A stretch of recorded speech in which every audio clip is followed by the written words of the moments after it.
meeting is called to order. This is Town Council public meeting for April 5th, 2022. We'll start with the Pledge of Allegiance, then a moment of silence. During the moment of silence, I'd like us to pray for the family of, and the public safety family of Fire Chief Crane from Crown Point. He was also the EMS chief here in Cedar Lake for a year, so. And very instrumental in helping us. Good guy. I pledge allegiance to the flag of the United States of America and to the republic for which it stands, one nation, under God, indivisible, with liberty and justice for all.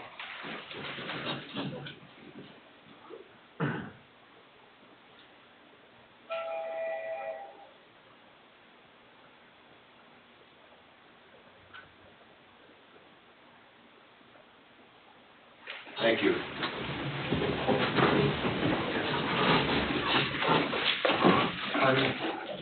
Roll call.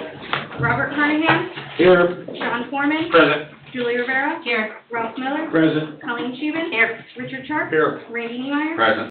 I am present. Chris Galatis. Present. And David Austin. Present. See, we still have Richard Everly on there. I noticed that. I just pointed that out to Bob. Yeah. Did you think you were supposed to leave? We're bringing it back. And you're getting out of this tonight, Chris? I don't think so. No, please. Do you get paid for not being?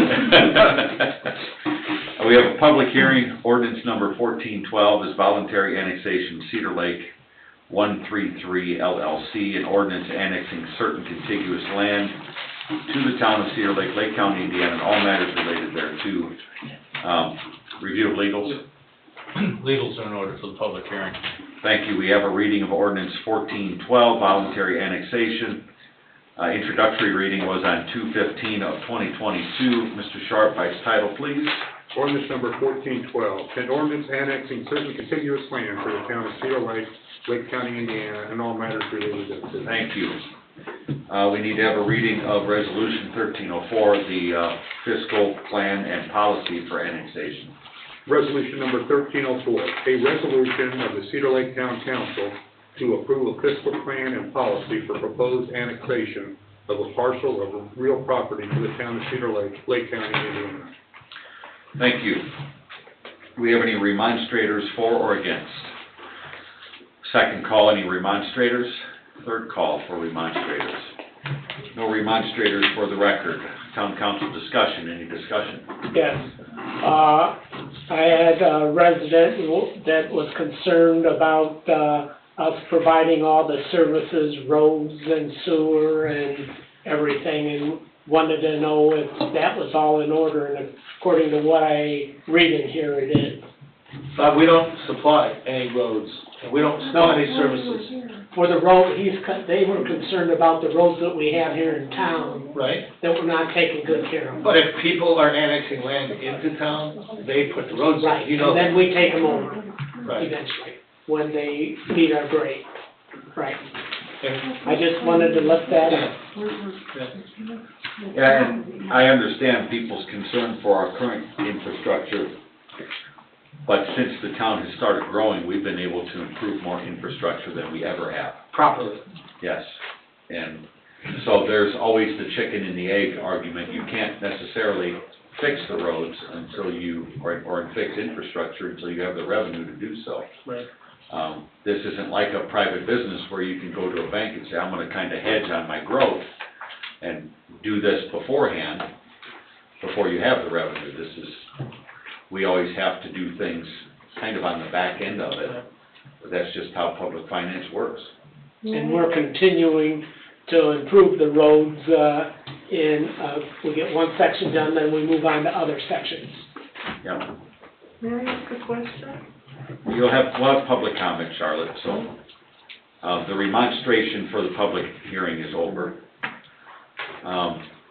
Town council decision on resolution 1304. Mr. President, Josh, the fiscal plan and policy before you is standard pro forma policy with the adjustments made that best catches up to or keeps up with state law. Developer who is proposing this annexation seeks to be annexed so they can build a development in the community. They realize, they know, and they will extend all improvements necessary for that development activity to occur. That's standard fare here in Cedar Lake. And for the record, what exactly is 133 LLC tied to? What's the business? Lakeside East subdivision Okay. and the Schilling family. And it's 193.5 acres, and we received this concept plan for 590. But Bob, that's not this. I know, but that's a concept plan of what they think. But that's not anything to do, we're annexing it as one residential. Right. Okay, thank you. Is there a motion by the council on resolution 1304? I'd make a motion to approve ordinance 1412, We're as well as. 1304 right now. I'm sorry, second page. Resolution number 1304. Thank you. Motion by Mr. Foreman, is there a second? Second. Second by Mr. Sharp. Questions or discussion on the motion? Roll call vote. Robert Carnahan? Yes. John Foreman? Yes. Julia Rivera? Yes. Ralph Miller? Yes. Colleen Sheehan? Yes. Richard Sharp? Yes. Randy Neiman? Yes, motion carries 7-0. Mr. President, Mr. Austin. adoption reading of the ordinance for annexation of the subject parcel needs to now wait until May 17th, which is your next regular monthly public meeting, and be considered then because of the statutory time periods. May 17th? It would have been okay and legally valid on May 3rd. I believe that's election day, Election day. and I don't think you're meeting. No. So that's why and the developer, property owner knows that, and it's in the timetable we've all been working with. Okay. But this reading of ordinance 12, does this need action in order to get to that May 17th? You introduced it, previous public meeting with the first reading approval. Adoption reading is May 17th. Thank you. Public hearing is closed. We have public comment on agenda items. Second call for public comment on agenda items. Can she get up and talk? We'll wait to the end, Bob. We'll Okay. keep it in order. Third call, public comment on agenda items. There being none, we move to consent agenda. Minutes of the March 15th, 2022 meeting.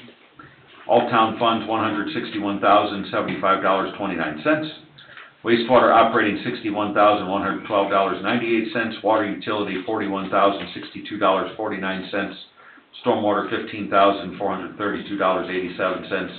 And payroll for 3/17/2022, 3/31/2022, and 4/1/2022 of $471,184.55. Tag day request for Hanover Central Middle School cheer, July 23rd, 2022. Sweet corn sales, June 22nd through September 7th, 2022.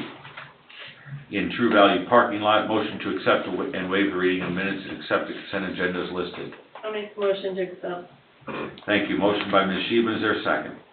I'll second. Second by Ms. Rivera. Questions or discussion? Roll call. Robert Carnahan? Yes. John Foreman? Yes. Julia Rivera? Yes. Ralph Miller? Yes. Colleen Sheehan? Yes. Richard Sharp? Yes. Randy Neiman? Yes, carry 7-0. BZA, one item, Camp 12715 Parish Avenue, variance of use to allow secondary residential use for an in-law suite on an R1 lot. This received a favorable recommendation from the BZA on 3/10/2022. Mr. Austin. Unanimous favorable recommendation was certified to you. The certification contains the identification of proceedings had and held, and matters before you now for final action. So I'll go ahead and put our new planning director on the spot, Ms. Kuzma. Any comments on this? Any insight to give? Well, first, Chris, you should introduce your new planning director. Yeah, Chris. Yeah, so breaking the agenda out of order, our new planning director has joined us. This is her second week on the job, so try not to bury her too much right now. Christina Kuzma. What are you accusing us of? Yeah. What we did to him? Turning the fire hose on full blast. Welcome aboard. Thank you. Welcome aboard. And she wasn't at the BZA, so I don't know. I wasn't at the BZA meeting. But I'm sure you read everything. You know what, I did quite a bit of reading this last week and 2 days. Yeah, it's just a use variance to allow an in-law suite, to run with the petitioner, is what I, What were the findings of fact on this? Any conditions and contingencies included? There were, the setbacks were to be 21 feet on the front, 15 feet in the back, and then for, I believe, electric to the garage, well, the primary structure is being constructed.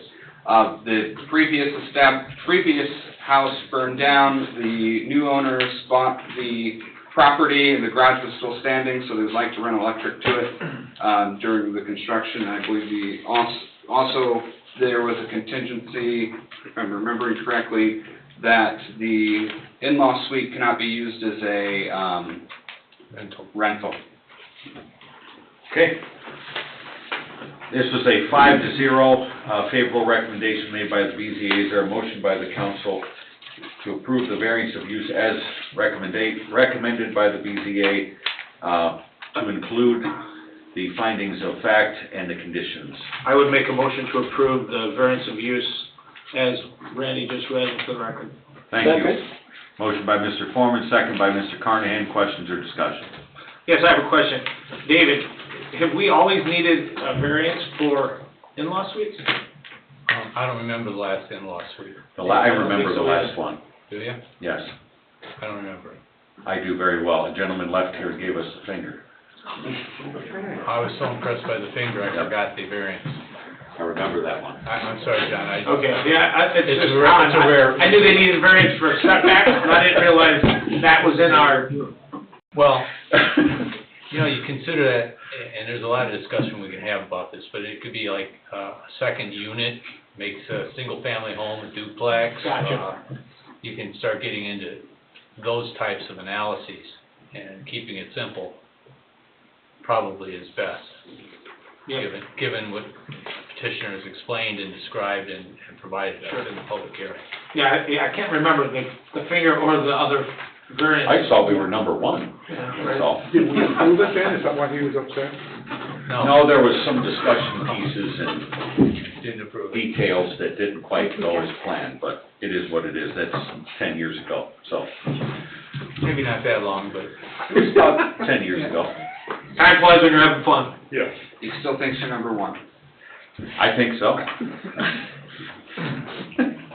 Okay, we have a motion second on the table. Any other questions or discussion?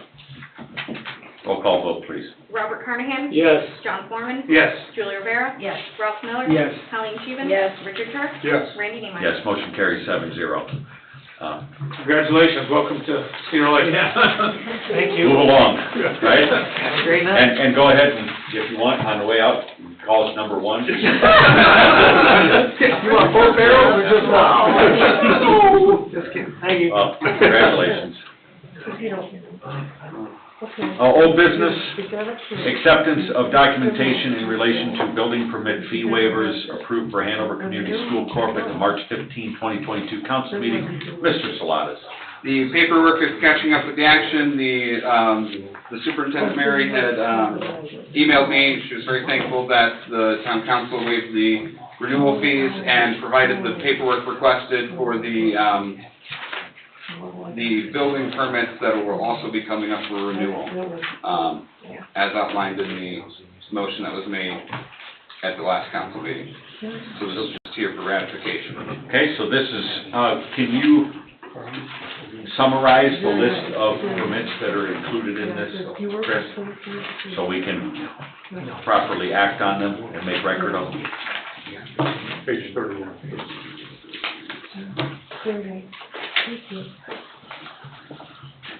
Okay, yeah, so they're outlined in here. You have the Red Cedars, HCHS additions and renovations, the bus barn, mechanical building, maintenance building, resource center, and community athletic building. Michelle in the building department has also reviewed this, and everything's on par. Okay, thank you. Is there a motion by the council of the acceptance of the documentation as just listed by Mr. Salatas of the building permit fee waivers? Motion by Mr. Carnahan, is there a second? I'll second. Second by Ms. Sheehan, questions or discussion? Roll call. Robert Carnahan, Yes. John Foreman, Yes. Julie Rivera, Yes. Ralph Miller, Yes. Colleen Scheven, Yes. Richard Sharp, Yes. Randy Neemeyer. Yes, motion carries 7-0. Item 2 is Humane Pet Store Ordinance Request. Dustin, is it Thibodeau? Yeah, that's correct, actually, spot on. Very It good. takes my people 10 times to get it. So I'm going to turn the floor over to Councilmember Rivera. She is How are you? leading this, so Likewise. the floor is yours. So, we're I feel like Cedar Lake is late to the party a little bit on this. I know Dyer, Highland, Crown Point, Cherville, maybe other towns have passed the Humane Pet Store Ordinance. I know you've done a lot of research on it. There's differences in every town, but, basically prohibiting the retail sale of dogs and cats that have been, mostly bred in puppy mills and inhumane conditions. I feel like this is something that we need to get ahead of before a store comes and opens up in town. I know Mr. Austin has drafted a similar ordinance in Cherville, related to zoning. But, I want to hear, I made sure this was distributed, the model ordinance that you had sent me. Okay, perfect. So if everyone has had a chance to look at that and the language in it, then everyone can ask you questions about it. But, first of all, how'd you get involved with it? So I got involved, years ago. I've been working with Humane Society of the United States for about 6 years now on a volunteer basis. So I'm a humane policy volunteer leader with them, and I'm on their animal rescue team. So I go on deployments if there's animals that get rescued from a large-scale operation. I go out to their shelter, help volunteer with that. On the volunteer policy aspect, we do legislative affairs, so at the federal, state, and local level, we work on ordinances, state laws, things like that. So that's how I got involved.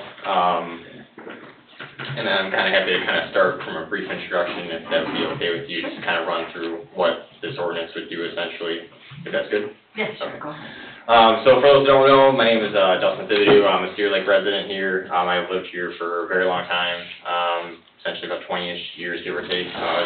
Came over here when I was 5, from Illinois.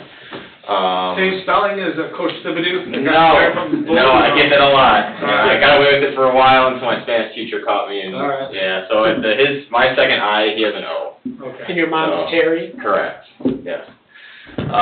So unfortunately, no, I got away, can't do that anymore with the uncle thing. Congratulations on making this fine community your home. Appreciate it, thank you. So anyway, as I mentioned, I do stuff with the Humane Society of the United States, been doing that for about 6 years now, give or take. Essentially what this ordinance will do, Humane Pet Store Ordinance, that is something that a lot of communities have been going toward. There's 400 communities that have done so with this, and 5 states have enacted a actual full state law to prevent such puppies and cats from being sold in pet stores. Basically what the ordinance will do is, as Julie mentioned, it will prevent the sale of cat and dog from sources that come from puppy mills, like large-scale operations. They're usually associated with like Petland, Happiness is Pets, more like chain stores, rather than private breeders or rescue organizations, things like that. Obviously, they sell adoption animals. This ordinance would not affect private breeders whatsoever. So it's really just the stores themselves that source from them, not anything else. I'm probably go by definition, just to give you guys a brief idea of what that may entail. I picked 2 definitions that weren't affiliated with an organization just to take bias out of it as much as possible. So the Oxford definition is an establishment that breeds puppies for sale, typically on an intensive basis, and conditions regarded as inhumane. And then the Merriam-Webster definition is a commercial farming operation in which purebred dogs are raised in large numbers and in often substandard or poor conditions. So that's kind of give you just a brief idea of what the reasoning behind this ordinance would be, and obviously there will be more specific reasons that I'll touch on here in a second. So just to touch on, these policies have been sound in terms of legal action. This ordinance was challenged in Chicago when they passed their city level ordinance. It made it to the U.S. Court of Appeals 7th Circuit. In Park Pet Shop Incorporated versus City of Chicago, the court ruled that these policies are essentially sound and that the city has a right to enact such a policy. So there really won't be any legal challenge to it. if it gets that far, 'cause it's already been heard at the federal level. So the 4 reasons, though, that an ordinance like this should, in our view, be, or my view rather, should be considered, obviously the animal welfare problems that are associated with them. If everybody knows, it's generally looked up puppy mills and how they operate. Their conditions are very poor. USDA regulations are very limited on their scope of what care standards are allocated for. Just to put an example in front of you, the minimum requirements for a caged dog at USDA level, as of right now, they just have to have 6 inches of space beyond the height of the animal. And they just had to have food and water, and then they just recently updated, they had to have more extended veterinary care, but that's essentially all they have to have. So the mothers will generally stay in poor conditions, and then obviously the goal is to get as many puppies born as possible to the stores so people can buy them. And then that is, deals with sickness, that gets passed on to the consumer at the store and so forth. So the Animal Welfare Act is what this jurisdiction of the USDA falls under. So that's the legislative bill that was passed years ago and has been updated thoroughly through decades of going on. That is the act that enforces, or sets the standards for the regulations at puppy mills themselves. The USDA enforces it, but with limited resources and limited personnel to inspect sites appropriately. It's hard to get to every single site and verify whether they're up to standard or not, even though the standards are very low themselves. So this also leads to consumer protection problems. Because of the conditions the animals are born into, there's chances for overcrowding, spread of disease, sickness amongst the animals. There's obviously stress that occurs upon transport from the facility they're born into and then to the store and so forth. And obviously being plugged away from parents at the mother at a young age, that's also going to cause issues as well. So when they get to the store, essentially there's a chance that the consumer can run into higher vet bills than anticipated, because they will say they're probably fine, chances are. And the store is obviously going to pick what veterinary technician they probably want them to see. So that's going to lead to, maybe a misdiagnosis, or potentially they could say they're fine, things of that sort. And then they're obviously sometimes misled on the puppy's condition, and then the health, socialization issues, things like that. And then under the consumer issues that can come about is the predatory lending. So if a person cannot essentially afford a puppy when they go into the store, there's a chance that they're going to be able to apply for a credit card, or they'll be able to apply for a loan that they have to pay back, obviously. They're obviously going to have higher interest rates than, say, a normal personal loan you would take out of the bank. You've got a good background in this. There's no question about it. Incredible. So I do have a few, one last thing on aside from predatory lending is the public health concern. This is more for the public rather than the dogs themselves. These have been documented and obtained from the CDC. There are 2 case scenarios, and it's not a large number, so obviously, the percentages are high, but the numbers are low. So there's a strain that when they contact with an animal at Petland, for example, there's a disease that can be or a bacteria infection that can be spread. It's called Campylobacter. So what that does essentially is it creates a diarrhea problem for humans if they come in contact with it. Sometimes there may be hospitals associated with it because it's antibacterial or antibiotic resistant. So antibiotics are not going to work on it. Essentially, it has to run its course. So in 2016, 2018, there were 103 cases of this, and 99% were reported contact with a puppy at Petland. And then 99% were reported with kind of the puppy. 87% were reported with a puppy at Petland they came in contact with. They were able to do a tracing mechanism to trace it back to where they believe it came from. And then 2019 to 2021, there was 56 cases, 93% reported contact with a puppy, and then 55% reported contact with a puppy at Petland. So while the numbers are low, yes, this is countrywide. It's not just one specific location. This is over a course of the 2 years they've been able to follow with it. And they were able to take the information they got, and they were able to run tests, and they were able to essentially determine that it did come from those stores. There are people that are on this, data spread that that may have obtained it elsewhere, they just couldn't verify because the data would be too inconspicuous if they added them into it. So essentially, that's what it boils down to, is those 4 reasons. Is the predatory lending, the consumer concerns, obviously the most important one is the health aspect of it, and then the consumer issues as well. So Julie did touch on that there were communities that have passed this ordinance, and all the communities that she did state, all those are correct. There have been recently a few more that have been added to the list in this area. That would be, Lake Station recently just passed one, and Hebron just recently passed one. There are towns in the area that are in the works with it. Hobart has been working on one. It's been a little bit of a struggle there, I guess, but they have been working on one. And I think Gary, Indiana, if I'm not mistaken, I believe they are working on one, but I have to check back on that, so I will get back to you. And then throughout the state of Indiana, Bloomington has passed one, Columbus has passed one, St. Joseph County has passed one, and as of right now, that is it, to our most recent knowledge. And then HB 1711, which was House Bill in Illinois, that passed last year but went into effect February 2022, that banned these sales statewide, and that means essentially, if you use common sense, generally speaking, the stores that are over there are going to have to go somewhere out of Illinois. So Indiana, a lot of them are centrally the Chicagoland area. They're going to hop over here. We've already seen 3 come over the border this year, and it's just a matter of time, I think, before more get here. Obviously, that is speculation, but I mean, common sense is tight as possible.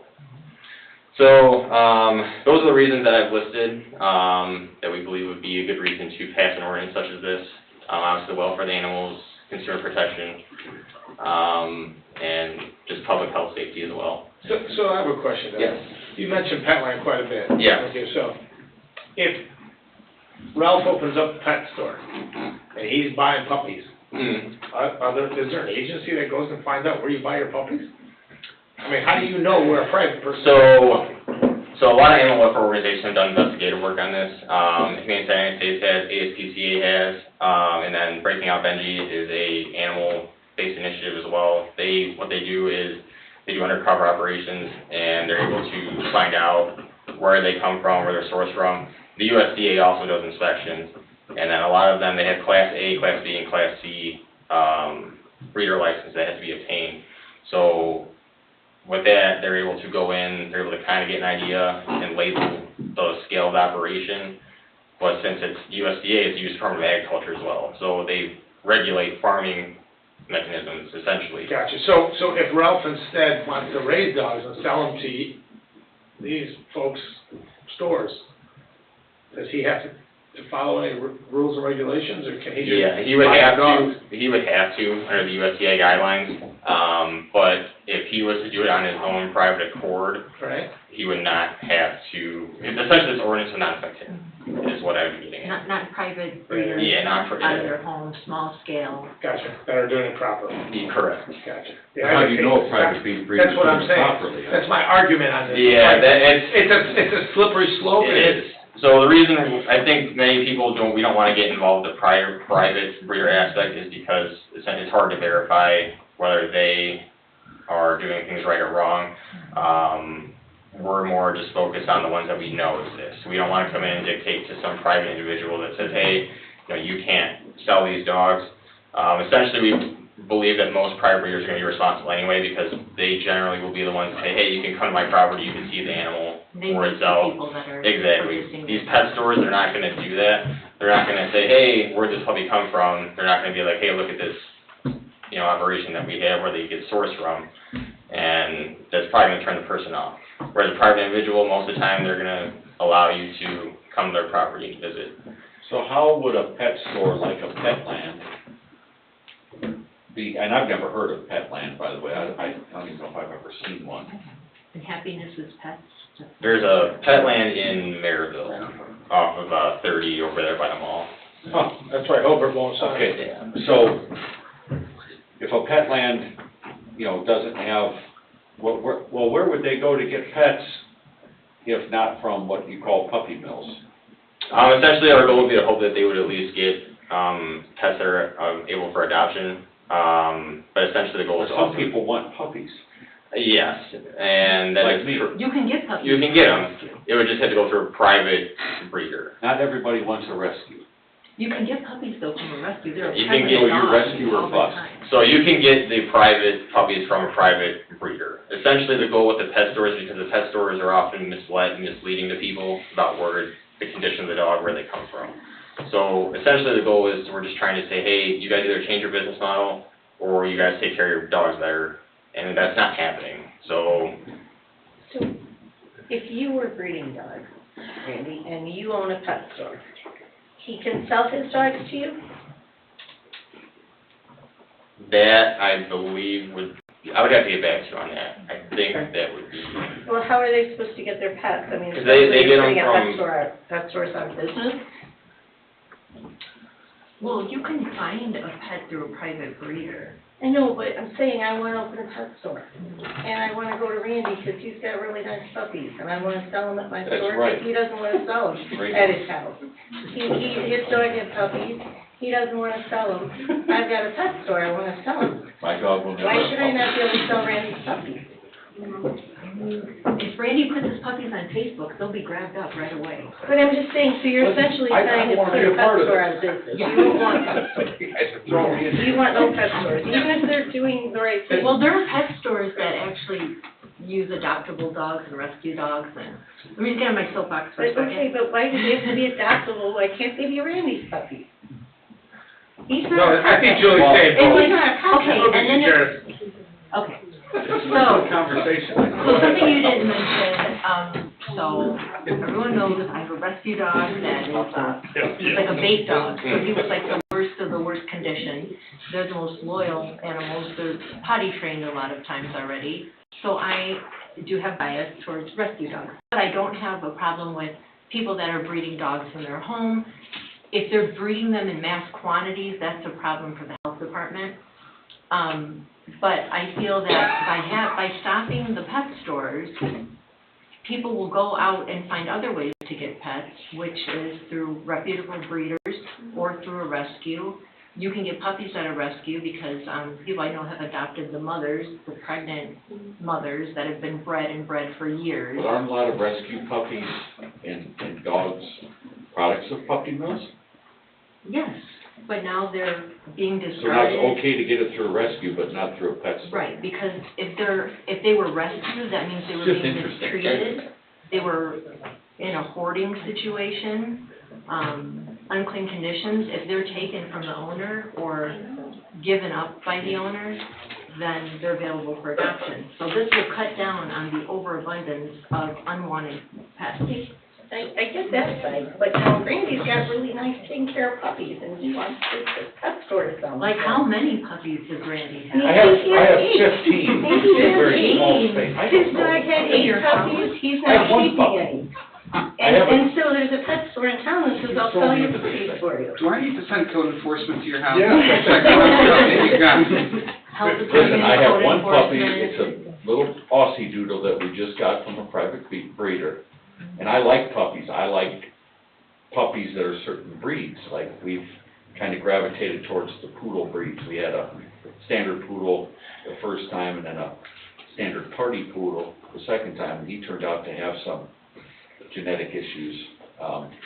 And then this one came from a local private breeder, and he's absolutely beautiful. I mean, and we love the qualities of the Australian Shepherd and Poodle mix. It's awesome personality, and I just always question, like, you know, will something like this prevent people from being able to have a choice at the animal that they welcome I'm in not their against family? the puppy mill, I get So- that with the private breeder. let me maybe try and put this, and maybe this will help. So essentially, the ordinance is not gonna prevent anybody from, in this town, from purchasing a dog. We obviously don't even have any pet stores here anyway. But it's not gonna prevent them from getting from a private breeder. It's not gonna prevent a Petco or a PetSmart from opening up shop here. It's not gonna do that. It's gonna, obviously, the goal is to prevent Petland or other store that sells puppies that have been known to come from bad conditions. We obviously can't determine every single private breeder if they're bad or good or not. This ordinance isn't even gonna touch that. It's essentially just gonna do what we know and meaning that these Petland and other stores, there's documented evidence that there are many dogs come from these large-scale operations, and then they have health issues. So wherever you got your dog from, that's fine from the private aspect of things. That's not gonna deter anybody from doing that here. It's just the stores themselves, because their model is not up to par with humane standards. If that, So let's say that Petland comes under new ownership, and Petland's now owned by Colleen. Colleen's the CEO, since I'm being thrown into this thing. I'm gonna do a little driving the bus here for a second. And Colleen said, you know, we're turning over a new leaf, we're gonna still sell dogs, but we're not buying from puppy mills. Is this ordinance discriminatory towards one particular business? no. Because you mentioned Petland and this. That's just lot. the most known one Okay. documented. So it's gonna pertain to every single one that operates with this business model. It's gonna be Happiness is Pets, it's gonna be Petland, it's gonna be, I think there's one down But in. Colleen could change the name of Petland into Colleen's Pet Company. Correct, but And I wanna buy cats and dogs from all these people that sit here, but I don't have them. And I wanna sell them at my pet store. correct, as long as the business model is not the same. But how do you know the business, how do you know the It's- business model? So what Petland does, and I've used Petland as an example because this is the one that's most documented. So the stores are franchise run, but they're corporate managed, if that makes sense. So it's kind of like McDonald's in a way, but corporate has a big say over how the franchise stores operate. They have to adhere to strict standards, basically their model. So yes, someone could strictly run a local Petland store, but they still have to follow the corporate guidelines that are bestowed upon it. So even if they did want to do that, for example, it wouldn't change much. If there's a local store, if they could essentially, I believe, provide that they get it from private sellers that adhere to responsible standards, I imagine that would not be an issue. But essentially, I'm just going off of what we have documented, what's known. Mr. Chairman, so what is this? No, this is Julie's thing, she's in charge. Okay, so Julie, this discussion is to see if the Humane Pet Store ordinance requests if we should pursue an ordinance. If we should, Or is this the ordinance? well, that's the ordinance that. It's a model. It's a model that It you doesn't prefer. have to be that. You're Because I think we're all against part. puppy mills. There's not a Oh, for person in their sure. right mind And you who's make- not against puppy mills. The question becomes from a legal standpoint, Oh. have we Well- reviewed this, is it legit? So I Are was- we putting the taxpayers at risk? Things like that. As Benson mentioned, it was challenged, Yes. in Chicago, and they won.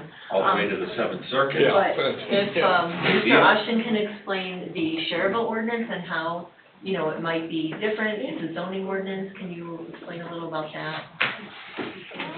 I was afraid of this. Now, you get to be the guy, Dave. I don't wanna be the guy. This is bad. First of all, this ordinance is vague, ambiguous, non-specific, unenforceable, in my opinion.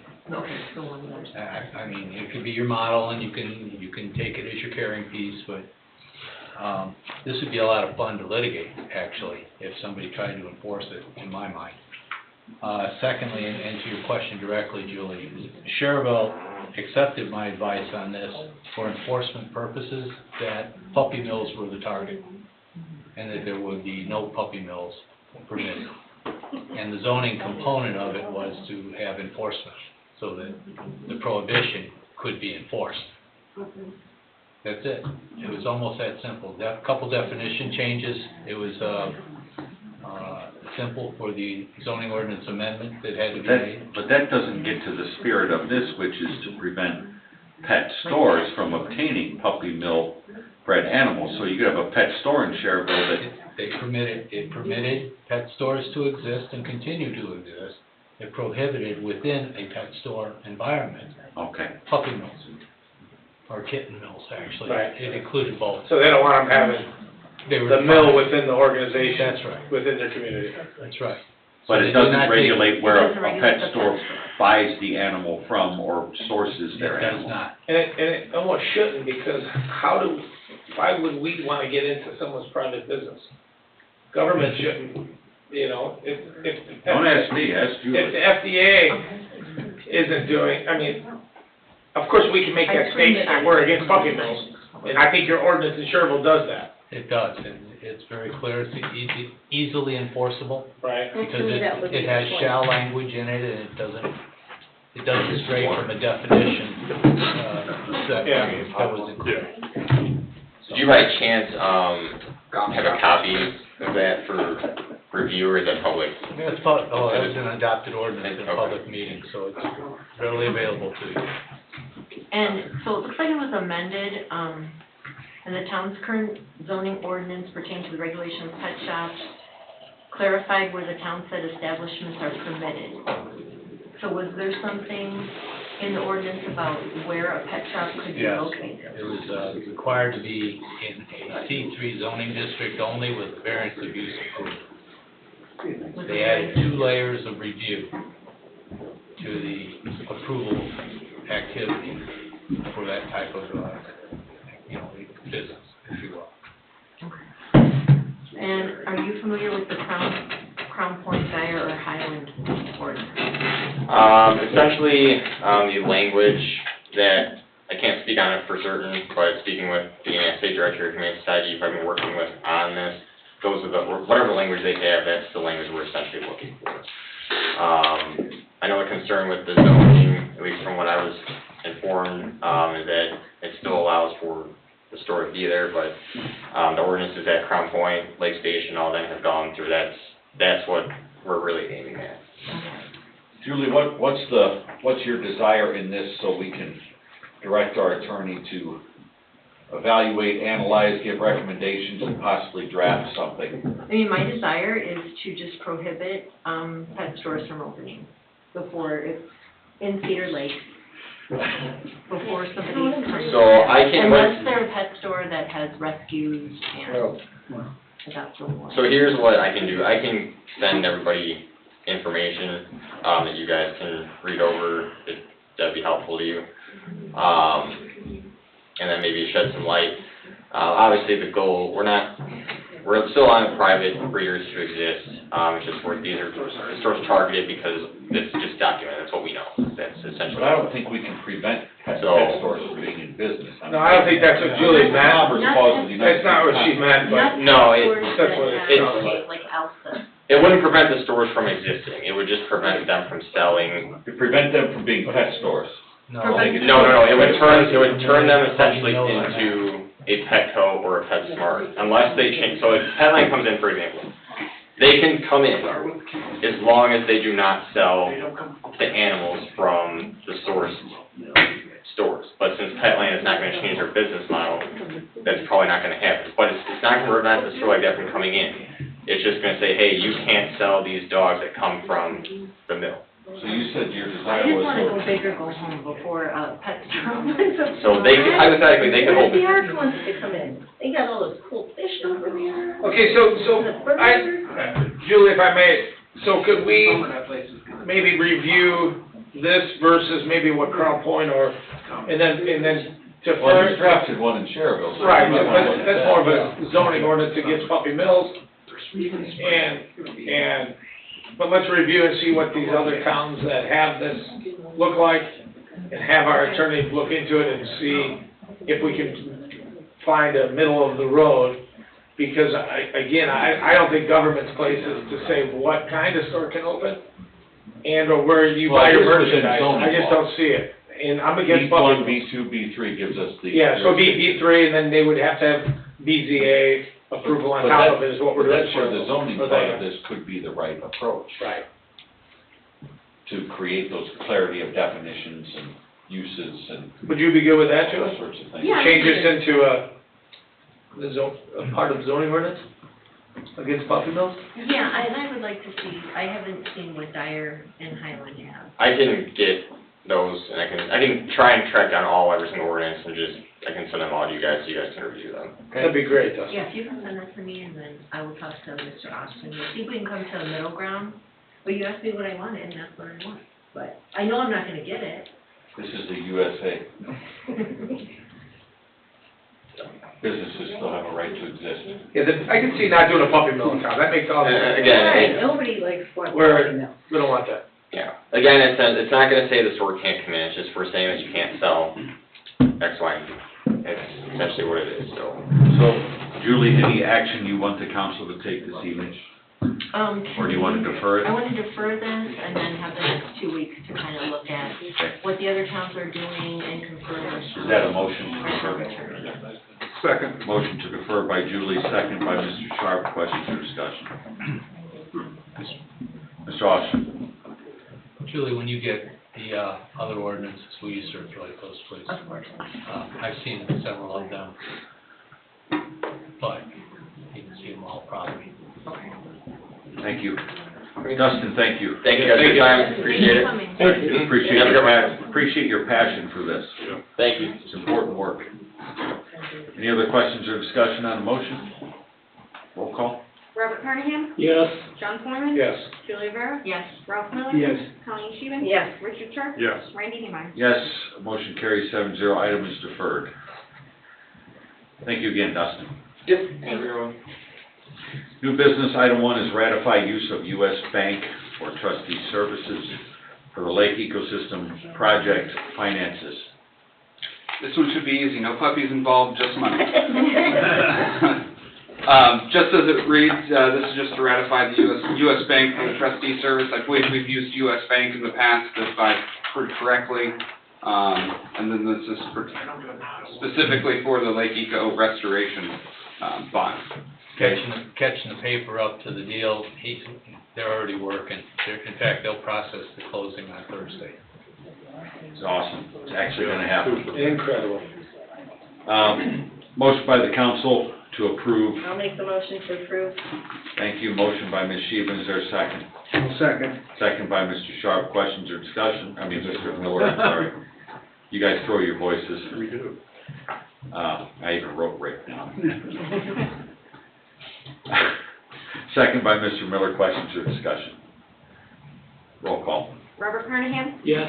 John Foreman? Yes. Julie Rivera? Yes. Ralph Miller? Yes. Colleen Scheven? Yes. Richard Sharp? Yes. Randy Neiman? Yes, 7-0. Motion carries. Mr. President, Mr. Austin, before you leave tonight, could you sign that contract? maybe. The engagement. Thank you. You're welcome.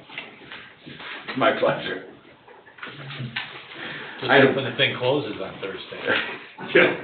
No, listen, we don't want any more delays. We're there. This is like the Cubs winning that World Series in 2016, so. It'll be a long time for the Yeah. next one. Item 2 is decommissioning of equipment. This is for equipment that has failed or been replaced due to upgrades over the past year. Mr. Salatas. I believe there's 10 computers on this list that Cliff compiled for us from various departments that he's asking for permission to decommission and recycle. As you can see, all the hard drives have been pulled from there, so no sensitive information will be at risk. Thank you. I make a motion to approve the decommissioning of the equipment. Motion by Mr. Foreman, second by Mr. Carnahan. Questions or discussion? Roll call. Robert Carnahan? Yes. John Foreman? Yes. Julie Rivera? Yes. Ralph Miller? Yes. Colleen Scheven? Yes. Richard Sharp? Yes. Randy Neiman? Yes, motion carries 7-0. Item 3, appointment of scoring committee for sidewalk on East Lake Shore Drive, RFP.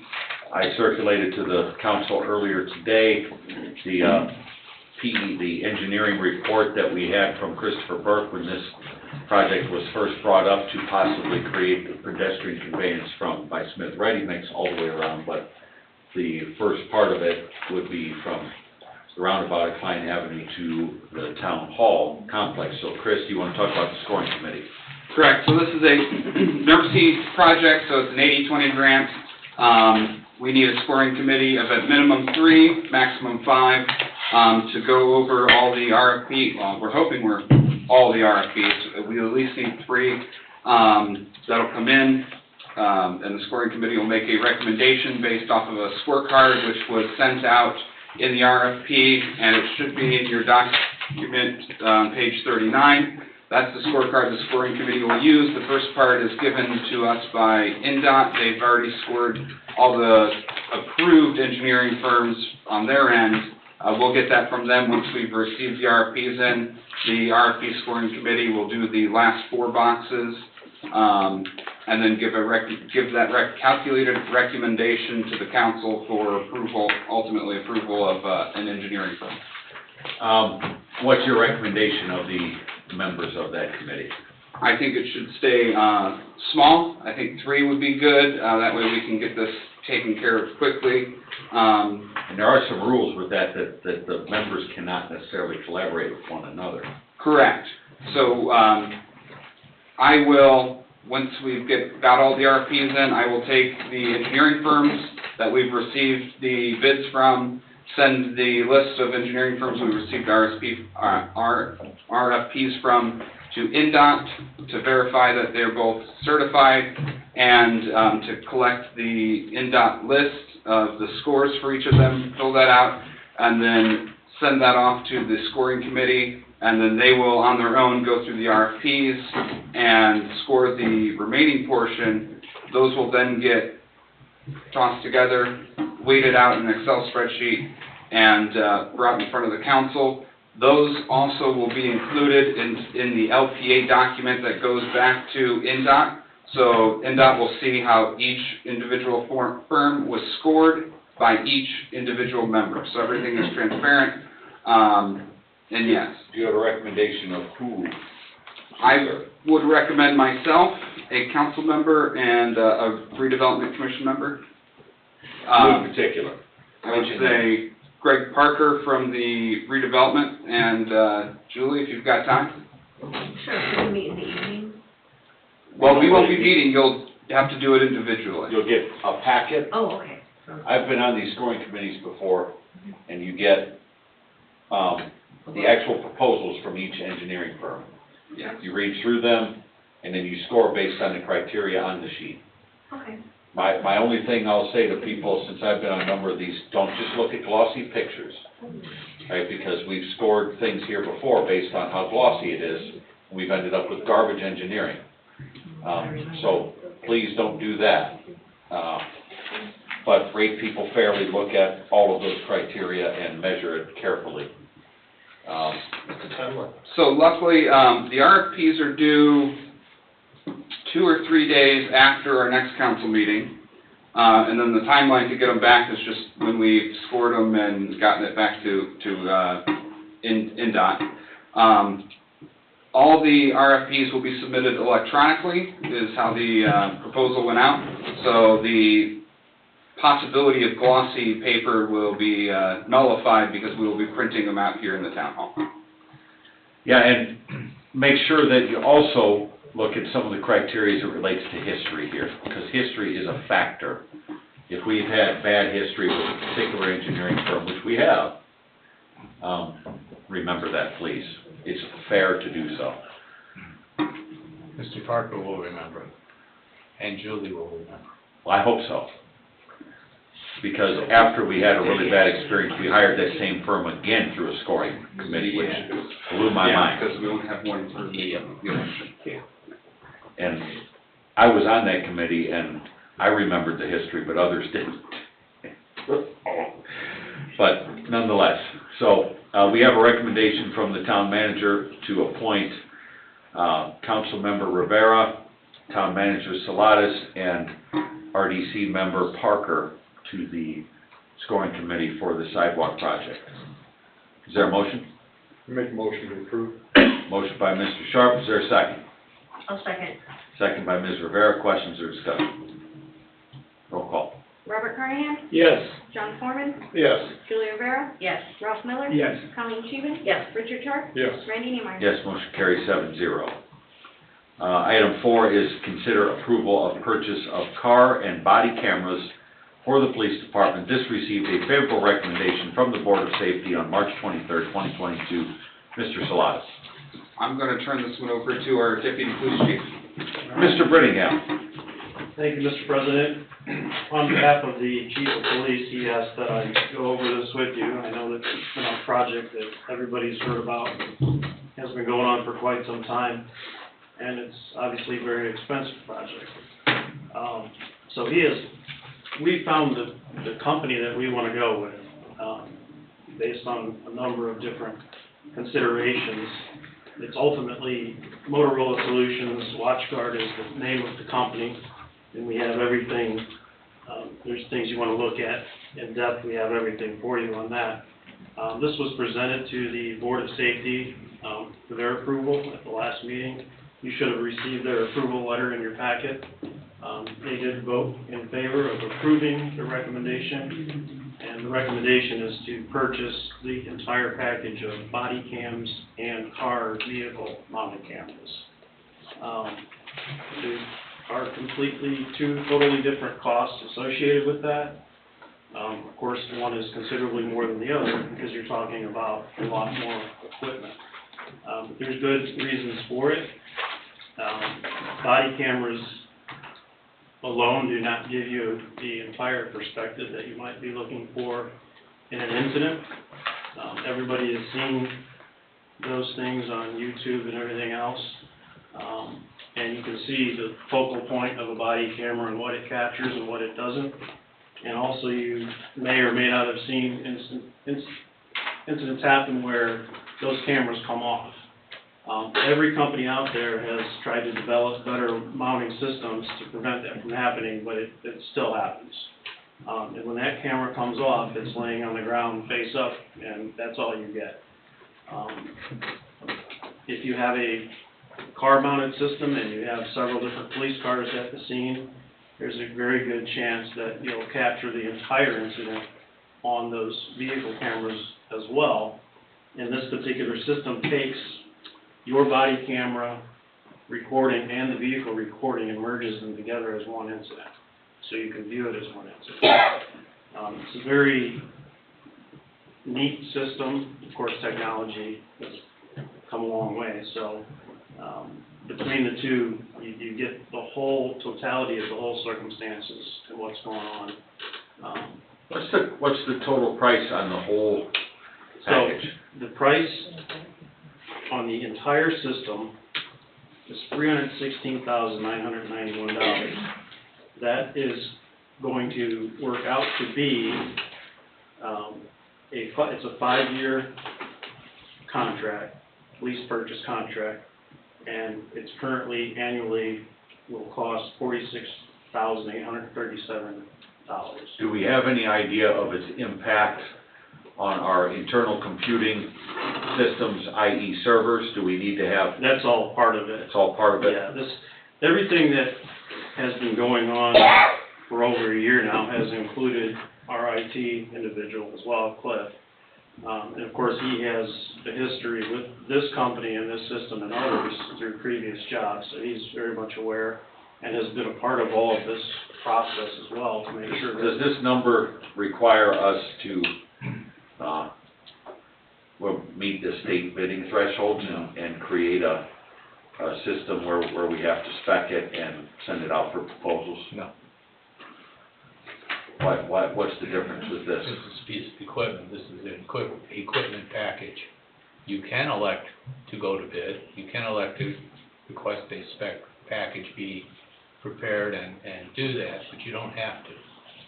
You can agree it's public safety, it's equipment for public safety. Well, we buy equipment for a lot of different departments where we have to go to a bid spec and put it out. I don't think you do. Solicitation. I don't think you do.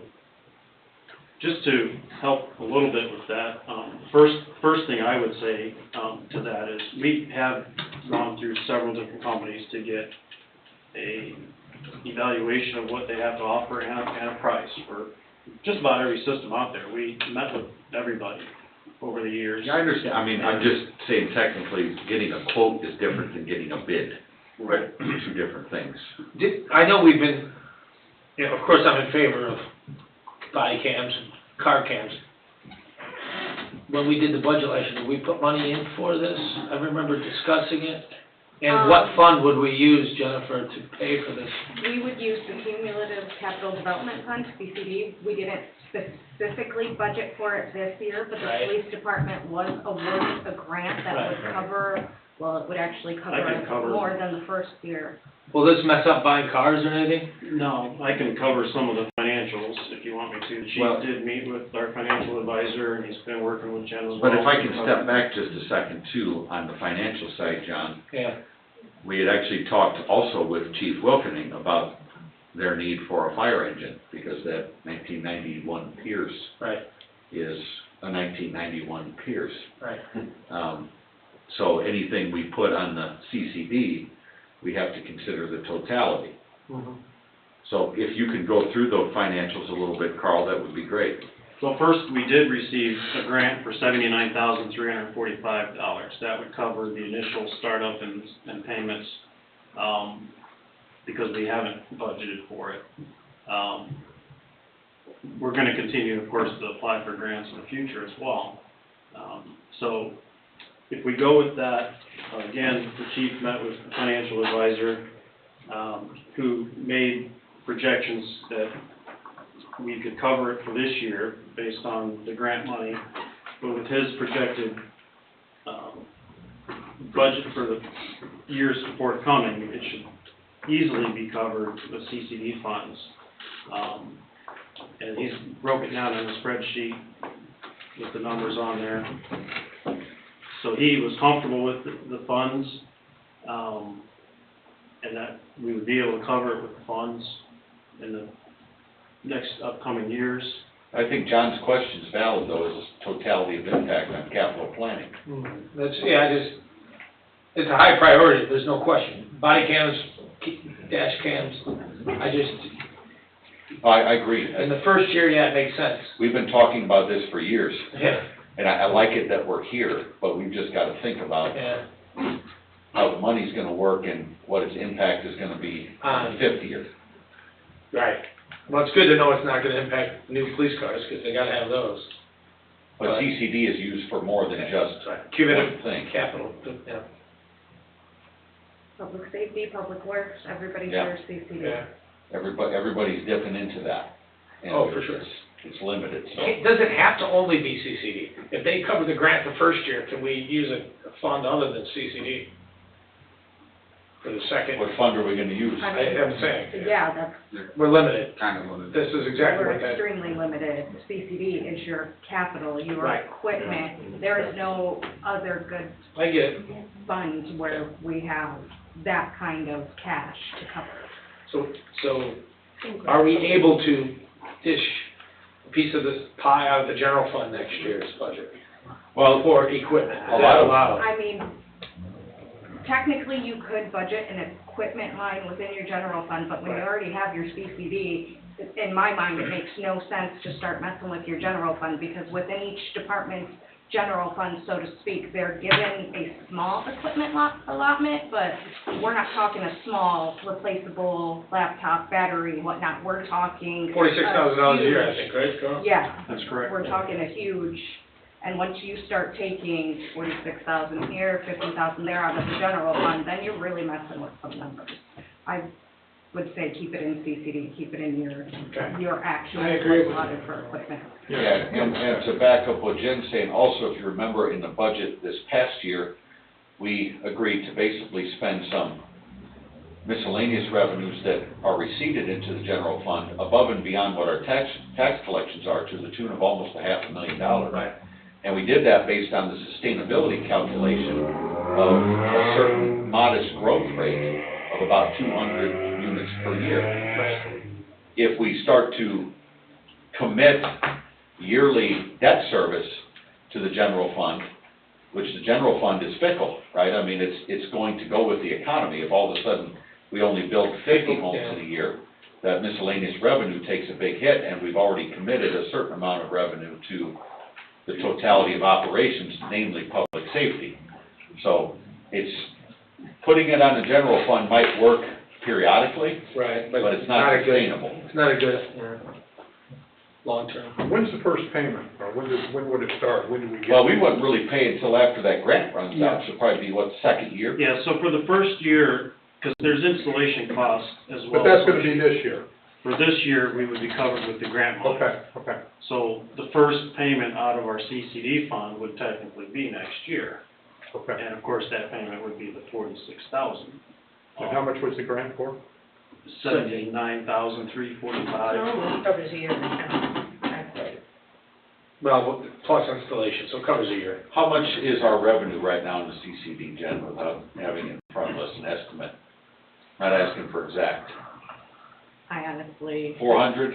I'd say around The four current- hundred with our projections. What do you got, about Carl? the- Current 2021 fund projected revenue is $379,000. That's pretty For close. next year, it's projected to be $405,841. My God, it sounds like I've been here before. Yeah. So around 400,000, and what do we have, do we know what our current commitments are? I know I'm putting everybody in the spot. So right now CCD is paying for the 2019 ladder truck, it's paying for the new ambulance, it's paying for the striker equipment, it pays for the police vehicles, we just finished the third payment of the third year of the 2019s we purchased, and then we budgeted for the new ones that you all have already approved. The financing will be finishing up in the next few weeks here for those, so I don't have an exact on what that yearly payment will be. How much of our CCD is encumbered by those things? What's the percentage? I mean, pretty much Why all of it. why don't we do this, why don't, Really, to not hurt any department head, this is a high priority, there's no question. Board of Public Safety already approved it, I think that's great. I think we should ask Chris to get with the department heads when Chief Fisher gets back, and are we on a deadline for the locking in the grant, Carl? Well, you're always under a deadline because Right. of potential of prices increasing, and we actually did get a discount in the process here.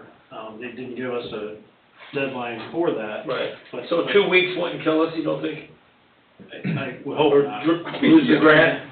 I mean, I don't wanna rush No, into no, I mean, The the grant's grant's already okay. awarded, you're not gonna. Okay. No, the grant's okay. Okay. You know, the pricing with the way things are going right now in Yeah, this yeah. world. Yeah, I guess what I'm getting at here is, we need to have kind of a A global big look, picture. just to make sure that I Be responsible. understand we can afford it, but let's also calculate impact.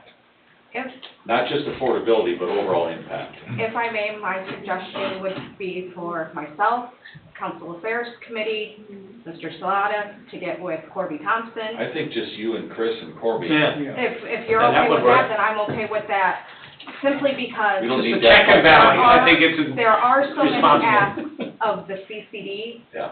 fund Right. that, and there are things, I mean, we have been talking the body cams in the cars for a long time now. We've been discussing the possibility of an A fire engine engine, here in the near future.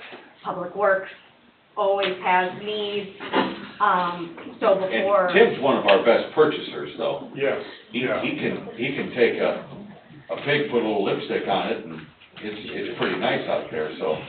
I just want to make sure everybody's on the same page, because as we move forward with the use of CCD, it is quite different from the sustainability plan that we had originally projected. That needs to update, and we all need to be on the same page, because I've already received asks for I agree with other things that weren't No. contemplated for 4 or 5 years.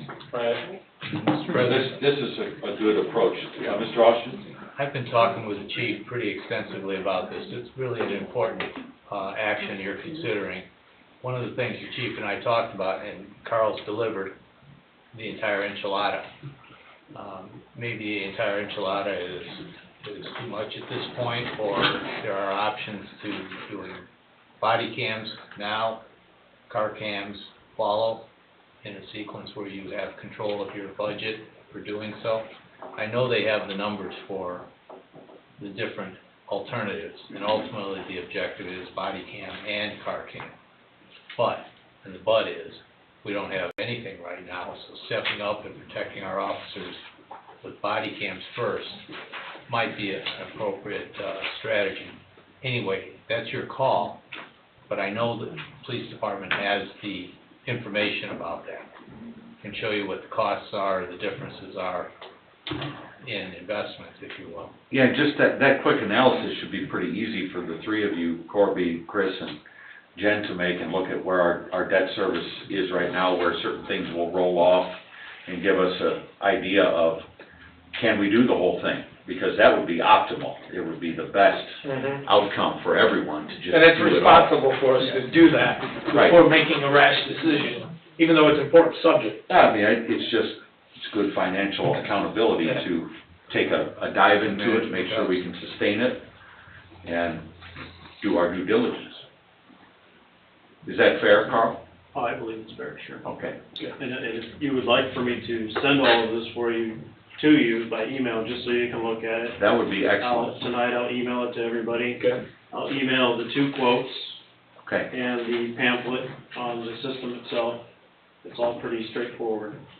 So- Yeah, I trust that, you know, Mr. Austin, Chief Fisher, and you and Cliff and everybody working together, that this is the right move to make. Let's just do our financial due diligence and do it right. So we have this item on the agenda, favorable recommendation from the Public Safety Board.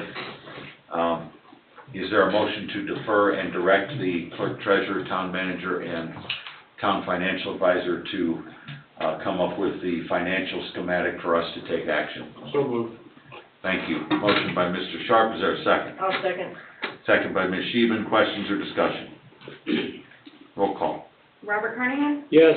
John Foreman? Yes. Julie Rivera? Yes. Ralph Miller? Yes. Colleen Sheehan? Yes. Richard Sharp? Yes. Randy Neemeyer? Yes, motion carries 7-0. Thank you. Thanks, Carl. Yeah, yeah, thank you. Looking forward to getting this done. This will be exciting to have that piece of equipment, that tool for everybody to have some accountability. What's the attitude of most police departments? They want them? We want them. In fact, you know, a lot of guys have purchased personal recording devices, Couple butts. you know, for that reason. I have, John, I put drive cams in my trucks back in 2017. Right. My drivers were very upset because they thought that it was Big Brother watching them. They're event cameras is what they are. Since I installed those, I've had 3 separate accidents where we've been sued.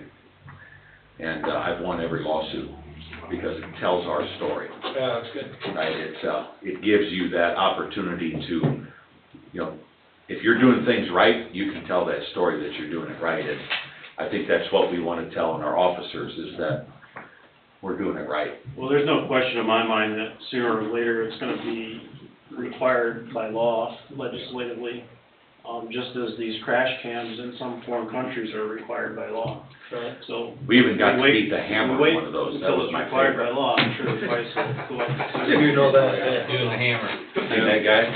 They built My last job, well, my second to last job working in the US Senate, that was a big push in DC, was to get these required federally.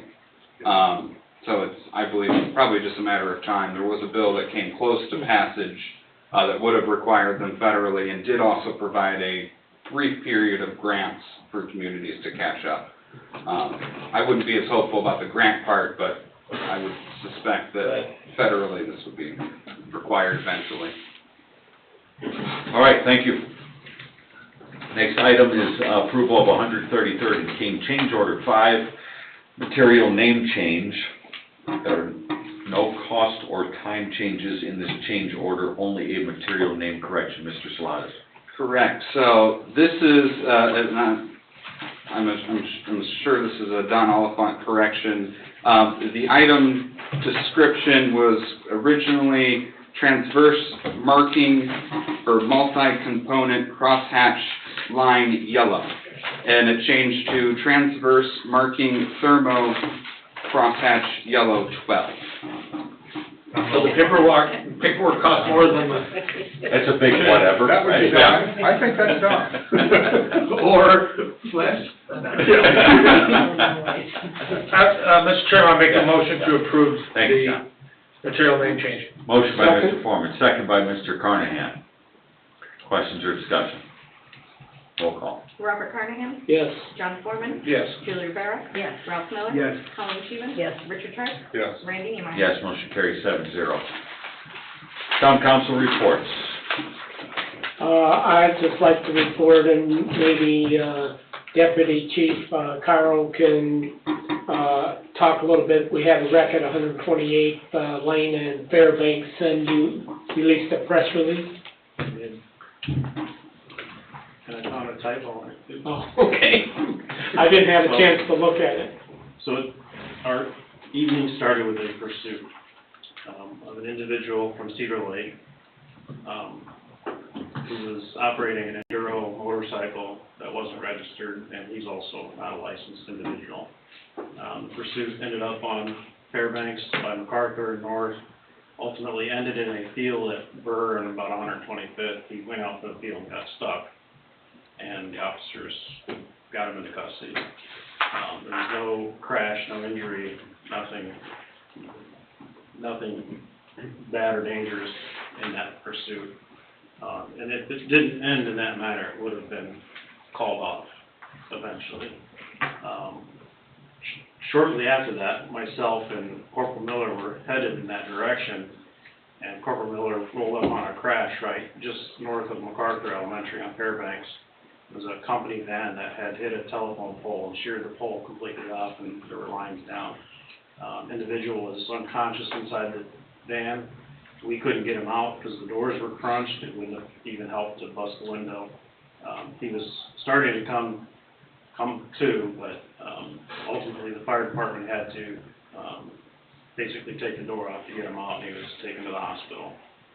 It was determined that he had suffered a medical problem, and that was the cause of him crashing. We also got the entire incident on a camera at a residence across the street.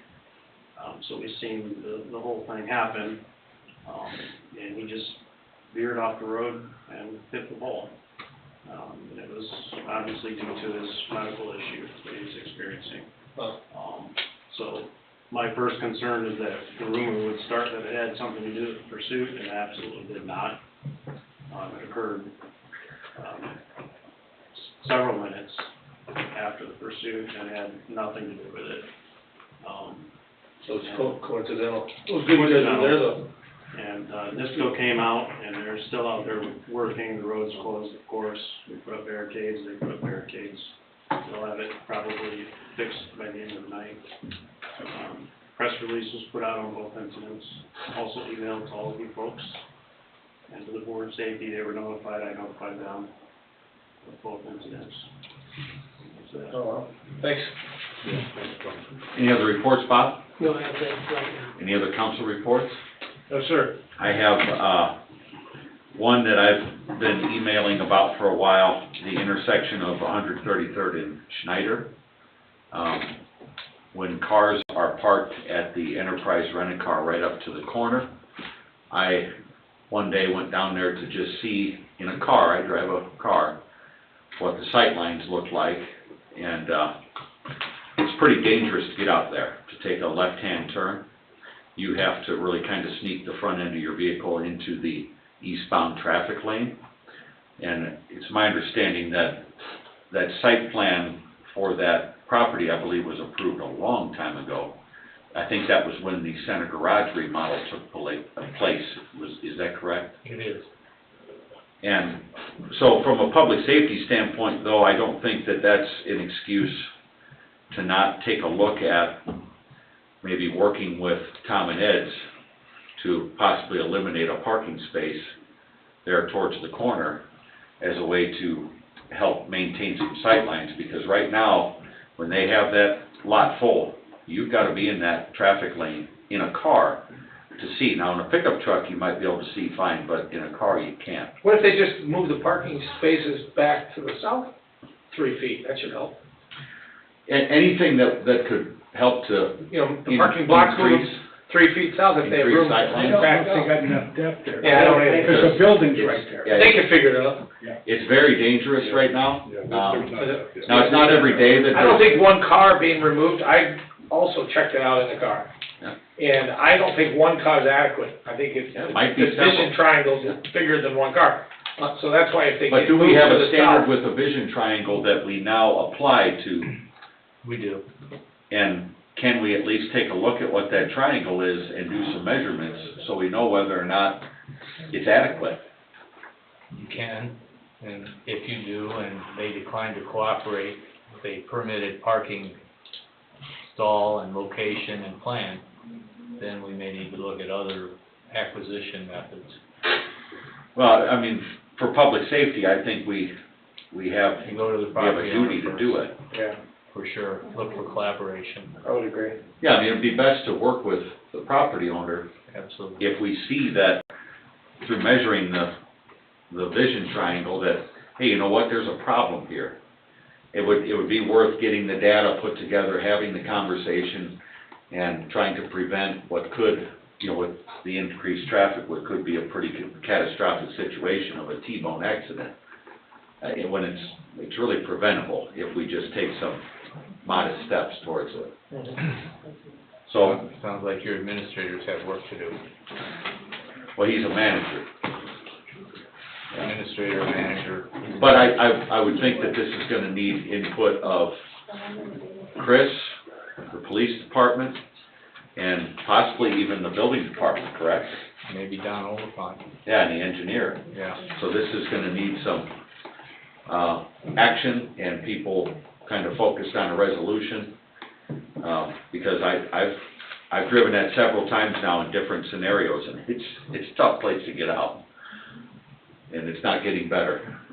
Right. So if we could take some action on that and maybe, put together a report, for a future council meeting, maybe in 2 weeks or in a month, to be able to say, hey, okay, we've done some measurements, here's what we've determined.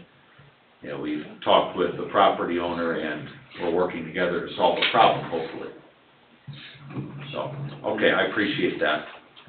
The other report that I have is, again, is welcoming Christina Kuzma to our team. We're happy to have you here. It's good to have a fresh set of eyes on things.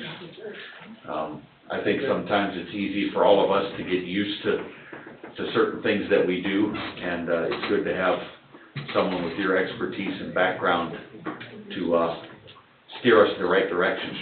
Thank you. I'm very happy to be here. Good. Well, welcome aboard. And your old boss Ned and I have texted a couple times. He was upset that you left the county, and Well, I said, you're welcome. We're happy to have her, so. She'll get over it. I'll have Yes. to talk to you about that. Well, thank you. Any other council reports? Town attorney. Clerk treasurer. Council, there will be a public hearing on your next agenda so that we can reestablish the CCD fund. I also anticipate a public hearing, probably not until May-Bill, because I think I missed my 10-day cutoff, because we are in receipt of the CCNG monies from state for the Pedestrian Milling project, so we just have to kind of go through the local process before we start expending those.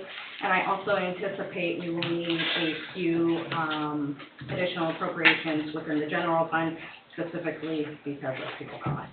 We are going through what we appropriated in the budget rather quickly. We are also being notified by multiple vendors that there will be additional fuel surcharges on everything, so we're going to be going through those line items quickly. Do we want to put together, since, there are so many moving parts, put together a committee meeting on this, sit down and take a look at some projections for the rest of the year? Now, it's going to be difficult to project out where oil costs are going to go, but I think we can probably reasonably take a look at where some of our shortfalls are going to be and try to have a strategy in place rather than making the additional appropriation and doing another, is kind of taking a look at the next 2.5 quarters of business and trying to at least get a modest projection put together that we can manage. Yep, I can do that, I can share, because I've already pulled last year's expenditures for those specific line items, and I've looked at what we've spent to date. Okay. But yeah. Yeah, let's get a little meeting together, get our heads together, and put a strategy in place and work with our department heads and see where areas that we can even save a little once in a while. We're still getting the 85 free? No, we are not, there are no longer E85 funds, that's part of That's a part problem. of our issue, yes, because, yeah. Do we still have those bikes in the police department, or are those gone? Tires are flat. That's because the bike shop closed. Did they just fall off like 5 minutes ago, Carl? They did. You can't get cameras for those either. Listen, yeah, you can GoPros. Hey, I got a motorcycle hung with a camera that always records, so that way when somebody pulls out permit on the field, Listen, I couldn't resist that opportunity. to watch the video. But on a serious note, I'd add that the 85 also caused us a lot of mechanical problems in Yeah. our vehicles. Yeah, it's bad fuel, nobody. Because it was free.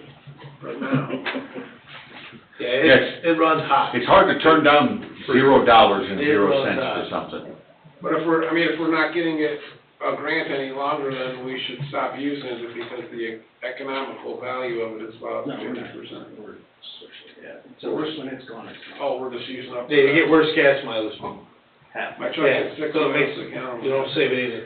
Yeah, once you switch back over, you have to do some Wait for the fuel computer. treatment and stuff too to make sure that because that E85 has a really high detergent effect. It affects injectors pretty badly. Town manager, In relation to CCMG, we'll be having a meeting this Thursday for the members of the community. They'll be directly affected by the Highland Road project coming up, because that will be our first one starting this year, followed by the Parish and Vermillion Hilltop projects.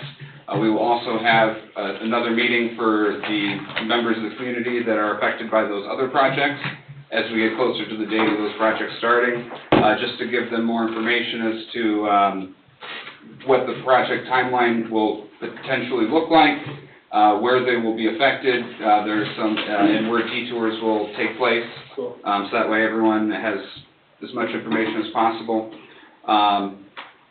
The IDEM has issued the permit for the lake dredge, which will now let Christopher Burke continue on with the second phase. Oh, good. We had our pre-construction meeting with Dyer Construction. They plan on starting as soon as we have the land swap finalized and as weather allows. Some of their equipment is rather heavy, and they're gonna be traversing through some rather unstable areas. So they won the contract then? Yes, they did. I missed the last meeting. Yeah, that was awarded by the council. I signed the Lair grant. It's now going through the alphabet soup in Indianapolis. It's got to receive 4 more signatures from various commissions down in Indianapolis, and once the last signature is got, it will be sent back to us, and I'll have it in front of the council for ratification. Sweet. And that's all I have. I have a question. That culvert that's on 127th Avenue, you told me the road, when the road starts, they're gonna replace that culvert. Is the street department doing that, or is the construction company doing that? I believe Don had told me that the construction company will be doing that, Okay. as well as cleaning out the ditch line there as well. Okay. real quick, I forgot to mention during council reports, the Hanover Central Band in conjunction with the Cedar Lake Lions Club Pancake and Sausage Breakfast, April 10, 2022, Palm Sunday. Hanover Central High School cafeteria, 7:30 to noon. Admission is a free will offering. All profits benefit Hanover Central Band boosters, buddy bags of NWIM. And the Lions too? I just read right off of here, the Pride, Hanover Central, and the Lions. Yep. Good, Bob. Yeah, I got it, so. Okay, anything else, Chris? That's it. Thank you. Director of Operations. We started picking up branches and leaves again for the springtime. Spring is coming. And like you were talking about the lipstick on a pig, next meeting, we have the proposal to put a new bed and plow on one of the old trucks. We're refurbishing and getting ready to go for. Yeah, you've been excellent at that. I mean, we've gotten so much use out of equipment that would have been otherwise put into the boneyard. We're doing our best, so we're trying to get Jen and Sue to get on board with some dollars. I know. We're almost there. Check your email. You might looks in his email. Yeah, you might have what you desire. Wow. We have it on here for today then. I have a question You real missed quick. the cutoff line. Tim, I have a question about, the dog park at Kiwanis Park. I noticed the fencing is up. What are we, what's the next steps there? Well, the next step is we should have electric there, they're supposed to be doing it this week, I haven't been by there to see, but, just getting the grass planted and getting the water installed is our next move, so as soon as it gets done, you know, drying out here, we're gonna get the, first and foremost, some black dirt in there and get the grass growing. We have Milestone giving us a proposal to pave that lot when they are in town doing the parish project, to see what kind of price we can get on doing that, and then, we need to decide whether we're gonna do concrete sidewalks or a paved sidewalk to the entrance of the dog park, so we talked about it a few times at the park board meeting without any real, they were kind of absorbing what was asked of them, and hopefully at this next meeting, I will get some better direction on where, you know, what decisions they'll be making, so. We're gonna get the water line moved ASAP over to where the dog is, then they talked about putting water. It just keeps on going crazy, but they're gonna, at the end of this week, they're gonna be putting the toddler playground in at that park. Okay. So the one is installed over at, the Woods of Cedar Creek, it's done. Looks pretty good, I mean, they gotta put mulch inside of the thing, which will be here, what is it today, it's supposed to be here the week of the 6th, so next. We're gonna put a no puppy mill sign up? Yeah, so, No puppy mill dog. so it should be here, yeah, No so. puppy mill dogs allowed in the dog, no sickly puppy mill dogs, Only sickly rescue dogs. spreading parvo. So all those things are moving along, so that's kind of where we're at, but, I mean, first and foremost, we wanna get the grass established in there, which it already is kind of, it just needs some, little bit of black dirt and seed, and hopefully we'll be getting in direction to be starting to use it. It's great news. And did the municipality that has the total patcher, is that still available and, Working on it with them. okay? Yep. Because there's a potential for them to get a total patcher for about 10,000, you told me?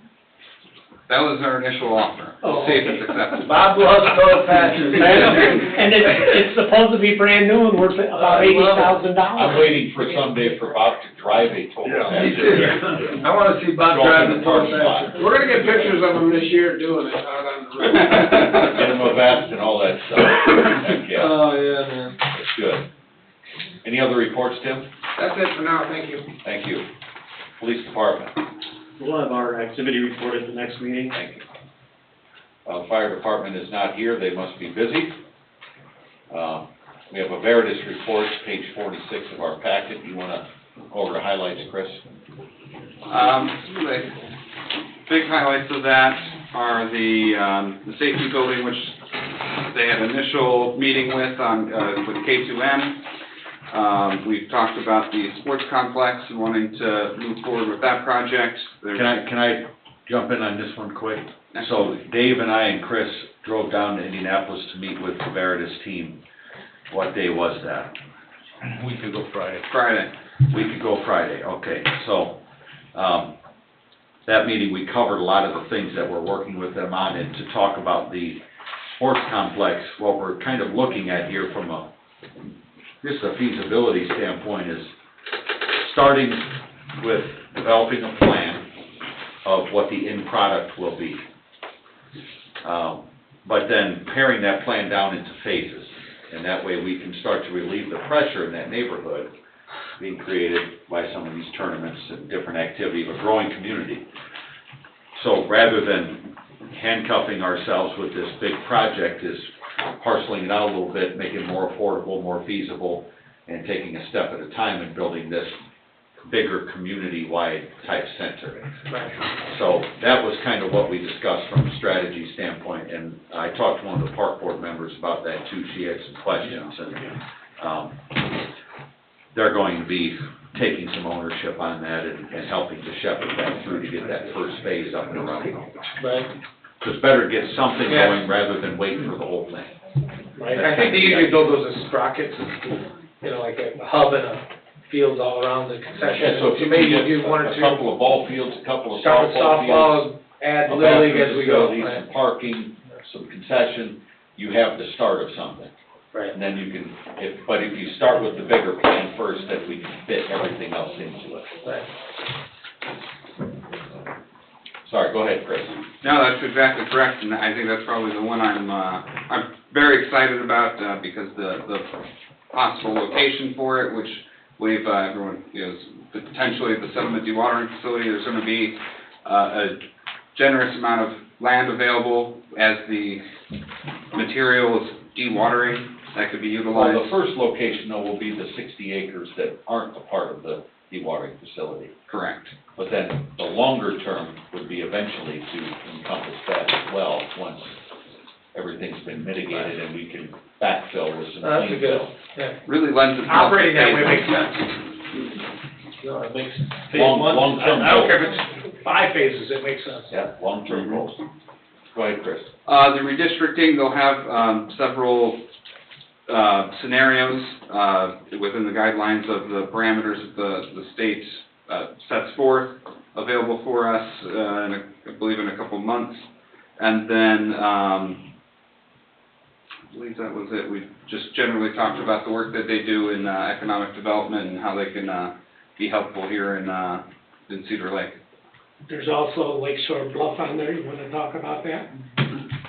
Yeah, that's, one of the potential projects that the town has, and, just considering next steps. There's not much progress there. No. I agree. Okay, we have, any written communication? See any? Open public comment. Charlotte, did you have something? Oh, this gentleman was standing up. Well, she piped up earlier, so I'd like to give her the floor. Sir, we'll go to you next, okay? Thank you. Charlotte Wiedemann, 8705 West 139th Court, Cedar Lake. Okay, it was very nice that, what was gone? The young man that was talking about the puppy mill. Dustin, yeah. Yeah, You did a good job. he did. But what we need is a dog pound, some kind of an animal control. We see it all the time on the neighborhood site, dogs running loose. I got cats using my front gardens as a litter box. I have to pay a fee, just like you do on your puppy every year, to make sure they have their rabies shots and they have their town tags. If you're gonna have a cat or a pet pig or, a kangaroo, whatever pet you choose, I think it needs to have rabies and tags from the town. Do you know if anyone has a kangaroo? Actually I do. My son-in-law, his sister lives in Australia, Oh, okay. and they have That makes sense, kangaroos yeah. all the time. Makes sense. She sends me some. I didn't know if you knew someone in Cedar Lake that had a pet kangaroo, because I No, went we to go see didn't it. say Cedar Lake. But we need to do something about that. The cats are out prowling around, they come in contact with raccoons and possums and fox, other things that carry disease and rabies. And the feral cats go from one house to another where kind, conscious people put pet food out for them, not realizing that they're actually harming them. They're taking their natural instinct to hunt away, and we have way too many cats in this community. Julie, can you talk a little bit about what the town is doing currently for animal control? So we signed a contract last year with Lake County Animal Control because we don't really have the funds to have our own pound here that would take 24-hour care in order to employ people to take care of, an animal control here in town. We probably have to cut some other jobs just to staff it. There's so much staffing that goes into it. So we signed a contract with Lake County Animal Control. Now you talk about them putting on, like on Facebook, I found this dog, whose dog does this belong to? But in the past, Animal Control wouldn't take those dogs. They say, you're from Cedar Lake and we don't have a contract with you. I have called Lake County Control Yeah, they myself. won't come out They though, will not come but out they here. will allow residents, to bring the animals there, and then they will find a home Approach for a them. rabid dog. But there's really not, their budget's not big enough to actually, I don't know of any towns that they'll actually go to and pick up animals from, just because their budget's not big enough, but they do, house animals, they have a very low youth, kill policy, if you wanna call it that. Only when animals are very sick, they try to place them, to rehome them, or find a owner. I So understand. that's what a lot of towns have gone to. Some of the more well-to-do towns, do have their own Cedar animal Lake control. is becoming a well-to-do town. Yeah, And, yeah, and there it are a doesn't- lot of animals running around loose. And it's not just cats in my garden, it's dogs, and we keep our dog, we have a large fenced area for the dog to run around and play in. Yeah, just unfortunately, we're not at that point where we have enough money to create a space for them, people to take care of them, food, vet bills. So the contract we have with Lake County, they will, if there's a sick dog, a dog hit by a car that's brought to them, they'll, take care of, nursing them back to health, finding them a home. So in the meantime, kids are out playing and wild dog, loose dog comes by and bites them. You call the police and, What are they gonna do? What are they gonna, we need something in town. It is a problem. I don't disagree, it's just such a. It's hard to carve out about $300,000 to $400,000 a year in a budget that's already, a lot of it taken up in Yeah, we would have public to safety, probably so. build a facility. Well, somewhere on the, over by Tim's place, with town grounds or there should be some place to put these animals until they're processed. And then the owners, if they want the animal back, they can pay a rate per day. They can pay for the vet bills that they run into. Put it on the owner of the animal. But animals that are feral have no owner, and the This town is eats true. the cost. And personally, I'm all in favor of capturing them and taking them out to the country and letting them live their life out peacefully. Otherwise, I'm gonna get my little paint gun out, and when you see a cat running around with a big orange mark on it, you'll know it's been in my yard. Okay, the dog park is nice, but we have a problem. NIPSCO was there today, but we have ignorant people who ignore that nice big parking lot, and they were parked on the grass right up by the gate while their dogs were playing. So now, we're trying to grow grass there, and ignorant people are parking on the grass at the gate, so they don't have to walk too far to get into the dog park. The dog park's not even open yet. People are using it. Yeah. We have plans to pour a raised sidewalk along the fence line in the parking lot to stop that from happening, so. A no parking on grass sign would be real nice. We need a lot of things there, but I can't be putting stuff that we have to work around yet, but, I'll make you one. okay. We can put it up there. But that was, People I are gonna saw do that what they're gonna today, do. Huh? and if I wasn't in such a hurry, I would've gone and yelled at the lady. All right, dog park, Steve, talking about Tom and Ed, CVS also has a dangerous area to turn out if you're going back out on 133rd. So if you're gonna deal with Tom and Ed, you need to also do something about that exit at CVS. It's very dangerous. All right, I'm not getting the dog pound, so that's part of it.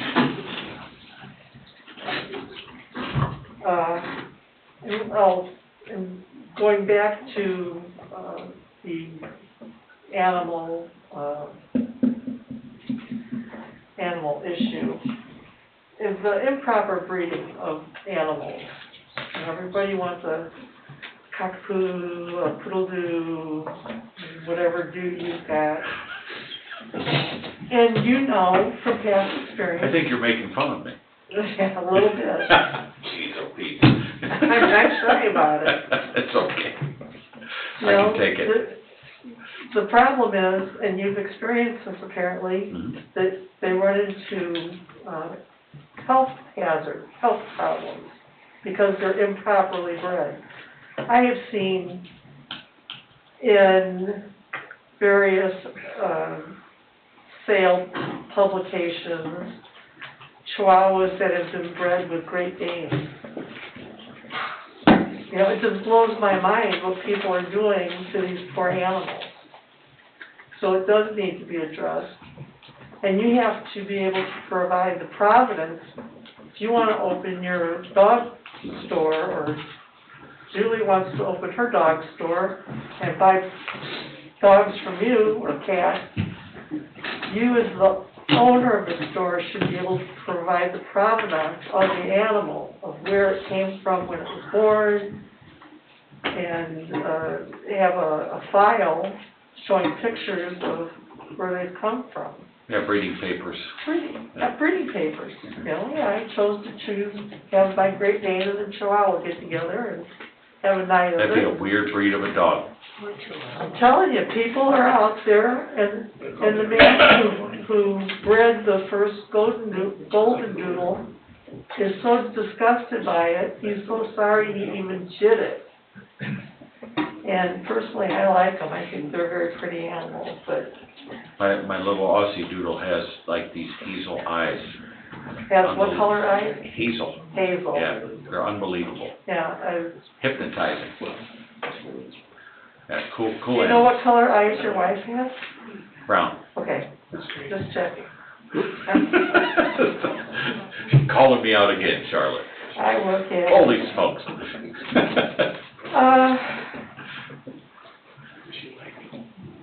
I'm not gonna even get into robbing Peter to pay Paul tonight. Motion to defer, I get the phone. So, take care of that.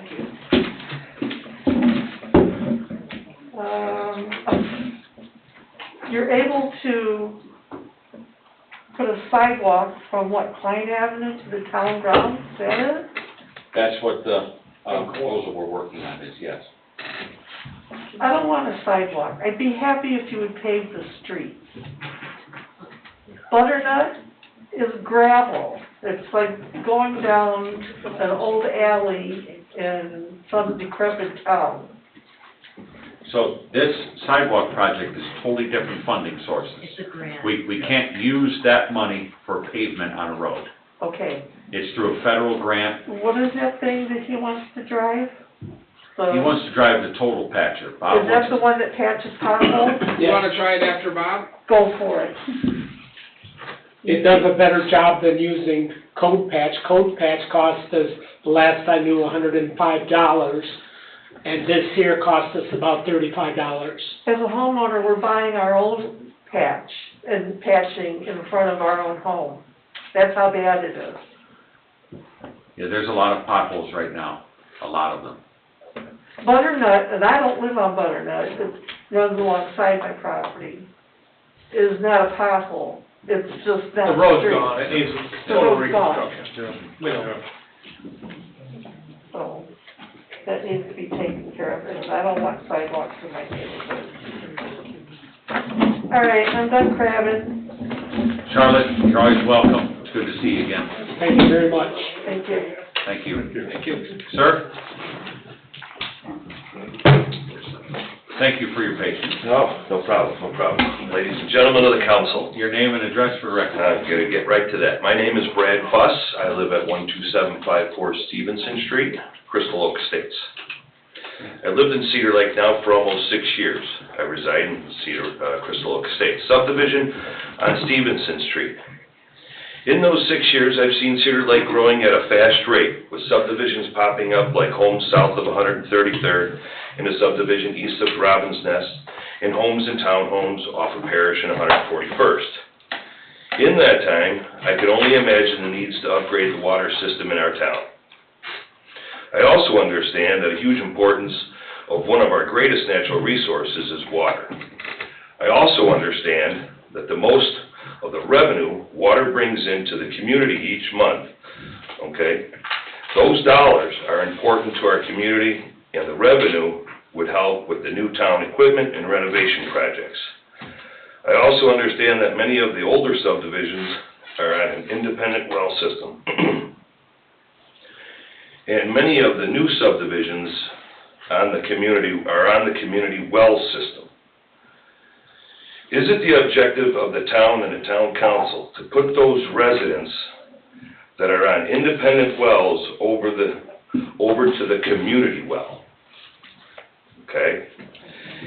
If it is, then I understand the need for a second water tower for our community. And I'm asking this council to consider an alternative site for said water tower. The morning sunrise is a spectacular sight to see. However, I became quite disappointed the first time I had learned that a water tower could be going up right in the view of an amazing sunrise each day. Please don't take those beautiful sunrises away from the residents that live in Crystal Oak Estates. Ask yourself, would you like to open your curtains each day and be staring at a water tower outside your window? Thank you. So I can answer to some of your queries. I'm probably late to the party, because this probably has been going on for more than a couple of years. We've got all of our financing lined up for the water tower, and it all includes the site, so we can't change that now. It's all, we moved it a little bit, because some residents had come here and expressed the same concern that you had, that they didn't want to. I figured I was late to the party. But we did make some adjustments based on the desires of some residents in Crystal Oaks because originally it was going to be in one location, and we moved it a little bit. But so much of determining the location was based on soil stability too. So finding a location that had the right elevation, the right soil stability, the right location as it relates to the source and supply. And good water. Yeah, and good water. So it's a kind of a complex equation that located it in Crystal Oaks. So it wasn't that, originally we were hoping to partner with the county to actually locate it more into Lemon Lake, and that wasn't feasible. Because we thought, heck, out in the woods, it's not gonna bother anybody. Right. But that was not something that we were allowed to even consider. So. Can I ask a couple of questions? Public comment, you're free to go. How tall is this structure gonna be? Do you know the height of it, Tim? No, I do not. It's not a huge tank, it's a 250,000 gallon tank, so it's not as massive as some of them you see out there. So it's one. Is it similar in height to the one that's behind the high school? Yeah. It is? Well, I think it's smaller of a ball and shorter by a tad. It'll be equal in height as far as the ultimate elevation of the two towers, because they have to be the same height. But the tank From hydraulics. For hydraulics, for when the. But the actual height of the individual tank could be different. It should be shorter than that one. I think it's, Shorter? I think it's 85 feet if I'm not. I think it's shorter. Okay, yeah, the one by the high school is what, a little over 100? Yeah. Yeah, so maybe a little shorter. But if, as they look at it from a distance, they have to be, like Chris said, equal in height in order for it to have the hydraulics for the water utility. Can I ask if there were any other alternative sites other than the park at Crystal Oak? Yeah, the Lakeside, field, Lakeside subdivision, that's where it started off, planning to be. And Robin's Nest too was another. You know, Is that Robin, you know where Is Robin's that Nest- right? Is that the one I mentioned that Yeah. east of? And that Robin's area Nest? is where it started off as, and there was very high sulfur content. Well, that was for the actual source, that wasn't for the tower. Oh, because of the height, we need Right, height. the source that's gonna supply it is coming from this well right here Right. at the lighthouse, the old lighthouse well, and the Robin's Nest well. That's what's gonna supply the tower. So. But early on, didn't we also try to look at? We did a that fracture would be a trace- height? We did a I fracture agree with trace the source, analysis. but I thought at one point we were thinking about having a tower in that location as well. Well, what we looked at based on the engineer's recommendation was the Crystal Oaks area, but more towards Lemon Lake. Right.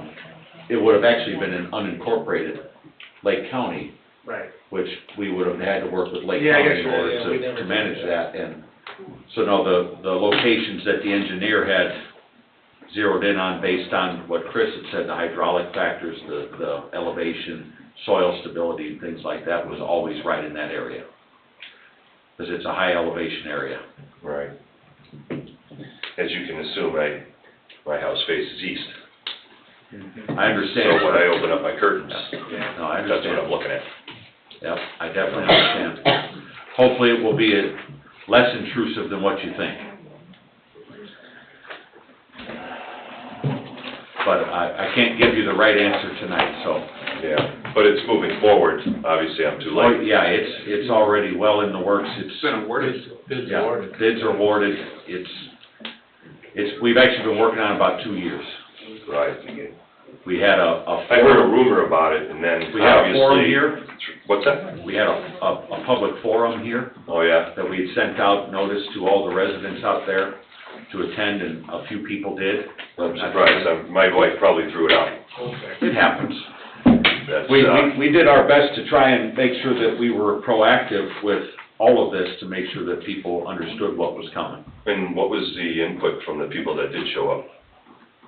Nobody likes to see these things constructed in their neighborhood, but it was one of those necessity items, and like I say, the town was able to make a few adjustments to accommodate some of the residents' requests, but there wasn't a lot of wiggle room in where we could go with it. So no other alternative sites were actually chosen. Like I said, the Per Lemon se. Lake area was looked at first. How about that property on 133rd at the end of Fairbanks across the street from the Citgo? Was that ever considered? What is lot right there? Yeah, I don't know if the engineer looked at that. Again, some of it had to do with ownership of property. The town owns that parkland in Crystal Oaks. Right, well, they own a lot of parkland. Oh, right, but it now, can't just go anywhere. There's just a lot of engineering factors that are way above my pay grade. well, there's I would make also, a you know, poor when that other engineer. subdivision came next to Robin's Nest, is when I first started, I heard the rumor. And it wasn't until this newsletter that I read your notes from the town manager, so that it was already a set deal. You know, the water tower, doesn't say where you were gonna put it, but I never got that information at first until I started digging around a little bit. Okay.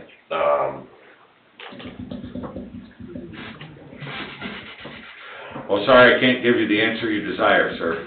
Well, I figured we weren't gonna get that far today, but I'm not in the business of feeding a line of bull.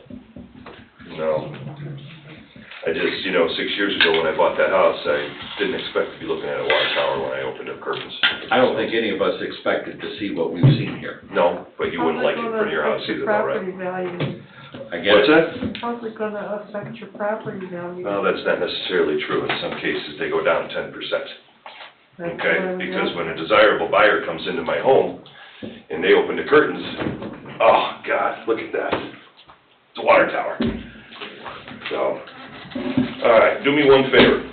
Make it look like a golf ball on a tee, and I'll be happy. Thank you very much for your time. I definitely appreciate it. I agree with you. Thank you. I'm a good golfer, and that would fit right into my garage motif, so Thank you. you won't have any complaints from me. It'll be white, so it'll kinda look like that. Just make it look like a golf ball on a tee, and we'll have no problems. Or I'll hire my own artist. That's the line. And I won't give you the finger either. I'll just hire my own artist. Brad, that's the line of the night. Thank you. Did I just hear him offer to pay to have the water tower painted? I said, maybe I'll find an artist. Thank you, Brad. I have to go to bed early. I wake up very early. Thank you very much. Thank you. Thank you. Bye. Any other public comment? Any other public comment It looks like we have somebody on. online?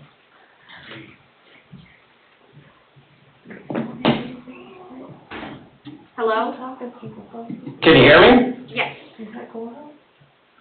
Name This again? is Dave can you hear me? Dave Yeah, go ahead. Novacell? Yes, Dave Novacell, 10805 West 134th Place. Yes, sir. Welcome back, Dave. Well, thank you. You were submitted, I believe, last week with the findings from the police chief, fire chief, and town manager on our situation? Have you had the opportunity to go over them? I don't think I've We reviewed those. discussed it, and at the last meeting, I believe it was left at, we were gonna put speed bumps on, what street was that? Osborne. Speed bumps on Osborne, what else, Tracy? What about the sign? And then I think the 134th, Tracy, wasn't it? school, No, I- you guys said I was born. Did we put it on Osborne? Osborne Okay. on April 15th, yeah. on or about April 15th. Okay. And then it was left at the softball or baseball people, we're gonna work with the citizens to notify them of the schedule, provide no parking signs, I believe, if they requested them, and that they were also gonna provide the police department, as they said they have in the past, with the schedule of tournaments as well. Okay. So there you have the report, Dave. Okay, well, I kind of thought the report went a little differently. There's gonna be no speed bumps put on 134th? That's, Because I asked about that. 134th place is where I live, and that's their final, let's hit it and get to the ball field zone. I understand they're not stopping for the stop signs on Osborne. You were told that by the softball field themselves last week. But we need some of those on 134th, and it'd be nice to get the street cleared up. So here's the problem. With all of us parking on the street, we need to just stop it and try it. We need to put out some no parking signs during all of these ball games, the Friday, Saturday, Sunday deal. Even residents, no parking. Open the streets up to a two-zone street. That way we can easily shuffle people in and out of these ball fields and see if that helps with the congestion. The problem is both Osborne and 134th Place is down to a one-way street on Fridays, Saturdays, and Sundays, and that's what's causing this whole commotion. I think we need to try something, like I said, and then report back and see what our findings are. You know, shut down Osborne and 134th on Friday, Saturday, and Sundays during these tournaments. Along with the speed bumps on 134th, and if you want them on Osborne too.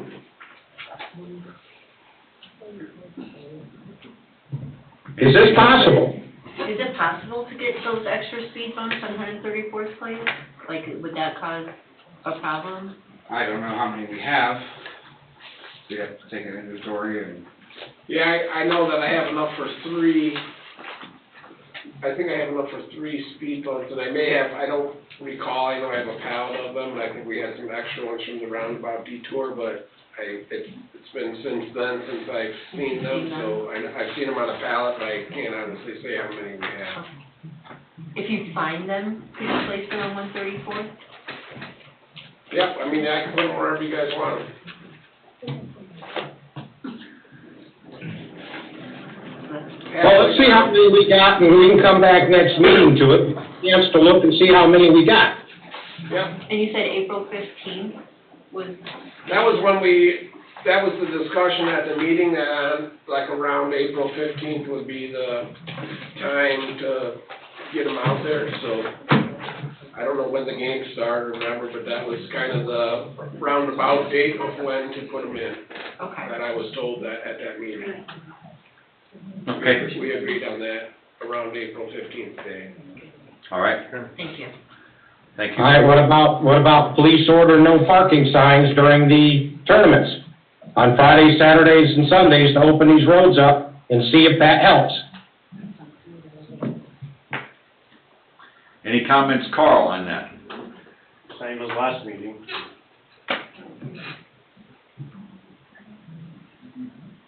I mean, it sounds to me like we wanna shut down this ballpark, so.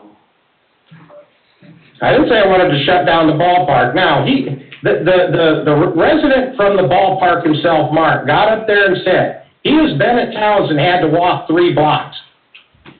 Now, this board has told me before that they can park at the school. The school is not 3 blocks, or more than 3 blocks away. So that being an issue, I'm not taking parking away from anybody. I don't think we've ever made the statement that they can park at the school. I had made a suggestion a while ago that it would be good if softball and baseball reached out to the school, but that's the school's property. The town has no jurisdiction over that. I mean, if I wanted to take away the parking, I'd ask you to shut down the park, that they, you know, none of the residents, the taxpayers, can use the park during the ball season. But I haven't argued that point. I've argued other points that are more important. But they go and they park in parking lots that are paid for by the citizens. As a matter of fact, like I told you, they even have been collecting money for it, and as soon as I catch that again, I'll make sure I call the police so you actually have records of it. I mean, they take that whole parking lot up. That's not their parking lot, but you're nice enough to allow them to use it. I'm not trying to take away their parking. Now, you had a lady that's well-known by every single one of you in here, and she said the problem with the parking is the residents. So I'd be taking parking away from residents, not the ball field. So I don't know where we're getting this ball field at. Wouldn't you see it that way? Well, the way I see it is what we're working on right now is putting together a plan to actually get a couple of new ball fields built, because that's really the only solution, Dave. We can shuffle the deck chairs on the Titanic, and it's still the Titanic. So the only solution is to move forward with the next step. Right, but temporarily shutting it down and trying it is a better idea than anybody else has had. Ball field nor this council has had any other ideas. It's worth a try. And if it don't work, it don't work, but at least we're trying something. Well, we're gonna leave that suggestion up to our police department, because they're the ones that have to enforce the traffic laws. We'll be putting up speed bumps soon. Yeah, so let's get the speed bumps up and let's go from there, a step at a time. Okay. Now or 15? 15. Yeah, Yeah, the season hasn't even started yet, too cold. so. It is too cold. All right, thank you, Dave. Anything else? I have a question for Dave. Go ahead, Bob. I thought we were gonna have an ordinance here to allow people that can't make it to use Zoom. I have the ordinance ready, Bob. I didn't get it here before the deadline to submit materials Friday. Okay, You'll have it on your next agenda. all right, Yeah, what that ordinance is it matches us up with the state law Right. regarding attendance to meetings. Yeah, I mean, Chris wasn't here yesterday or this morning, so we didn't get a chance to talk about it. okay. I already make this thing up. It already It is a is. law, if you pass an ordinance. Well, Other we have to pass communities- an ordinance You have to. It has all the Indiana No. code sections. for us. Is that right? Yeah, we have to have certain live attendance compared to, you have to have so many people here, members can only miss so many meetings live, all of that stuff was codified. Oh, no kidding. Budget, As a result of COVID. Yes, And like Heather wasn't at the So now we have a planning game commission, well, but but she was on Zoom, but she couldn't vote. Right, I remember that. But, yeah, the state doesn't want us operating this free-form, government system anymore like we did during COVID, where all the rules went out the window and, you know, the proper procedure of meetings weren't being followed. So they adopted a law, now we have to match up to that law as far as allowing us to vote, but you still have to attend at least a certain amount of meetings in person. You have to have so many members at the meeting. Okay, any other public comment? Charlotte, do you have one more? Yeah, I meant that it went right over my head. You said that you went down to talk with the Veritas group. When they were here, Rick Roberts made a very good impression on me. He was a wealth of knowledge. And he was able to collaborate with the schools in using their ball fields. And as a taxpayer, we've spent a lot of money putting in new ball fields. I think we counted 83 or 85 new flagpoles around the darn thing. My husband counts things, don't know. But it seems like it came up with the speed bumps and the parking and the ball field. It reminded me about Mr. Roberts. and how he was able to work with the schools, so the town or the Parks Department, whoever's running these games, would be able to use the facilities at the schools. So the softball and baseball are not affiliated with the town in any way, they're private organizations. Okay? Okay, so, if they wanted to work with the schools, they would have to make that connection to ask if they could.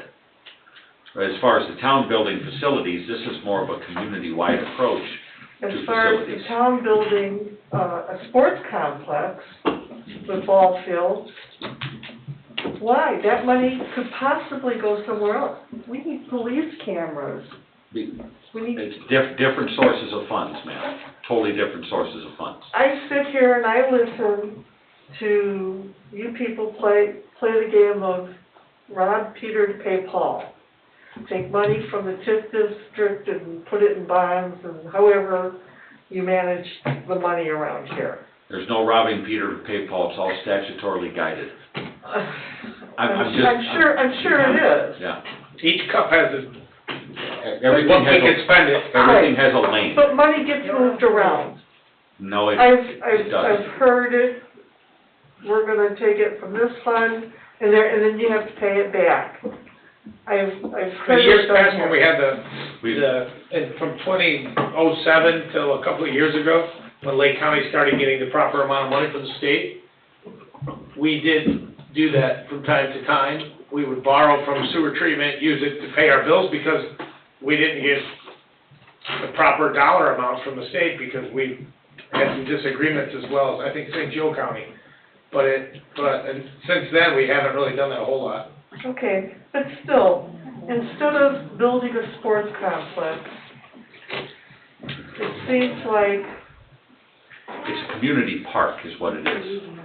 And we can't expect the school corporation to allow our kids to play their leagues from May to October when they're using their own facilities. There's not enough facilities there to allow for 400 kids in softball and baseball to play there alongside of all the kids playing football for Hanover and all the kids playing baseball for Hanover and all the kids between doing the track. high school and the new school that was just built, you can't tell me you can't schedule these things around everything? That's a question for the school corporation, but from what I know about how much activity they have there, they're full. I mean, their capacity is used. There's a lot of kids participating in youth sports through the schools. So building a municipal facility to help facilitate those youth sports that are recreational based or private organization based, as well as creating a community center there that the community can use for recreation, is something that is done in a lot of communities to very high success. So the Parks Department is going to build a sports complex. That's part of the big picture, yes. That's the goal. That's the goal. That's perfect. And the Veritas Group was brought in before the Parks Board was set up. They're a project management firm, so what they consider themselves as an owner's rep. So as I we, understand that. yeah, They made it clear. yeah, as we build that kind of stuff, they help to make sure that the financing is right, and that if there's partnership opportunities, we're capitalizing on private dollars that can come in to support the investments, and making sure that we get the most bang for our taxpayer dollar.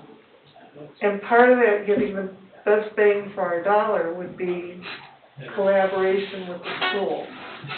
In some way, at least make an attempt at it. They don't have the capacity, though, to house the leagues that are youth football and youth baseball and youth softball and youth soccer. They don't have the facilities for that, and if they did, it would be a very short period of time that they would actually be open to be used, and kids would then not be able to play in these leagues during the summer. Because football practice starts in July.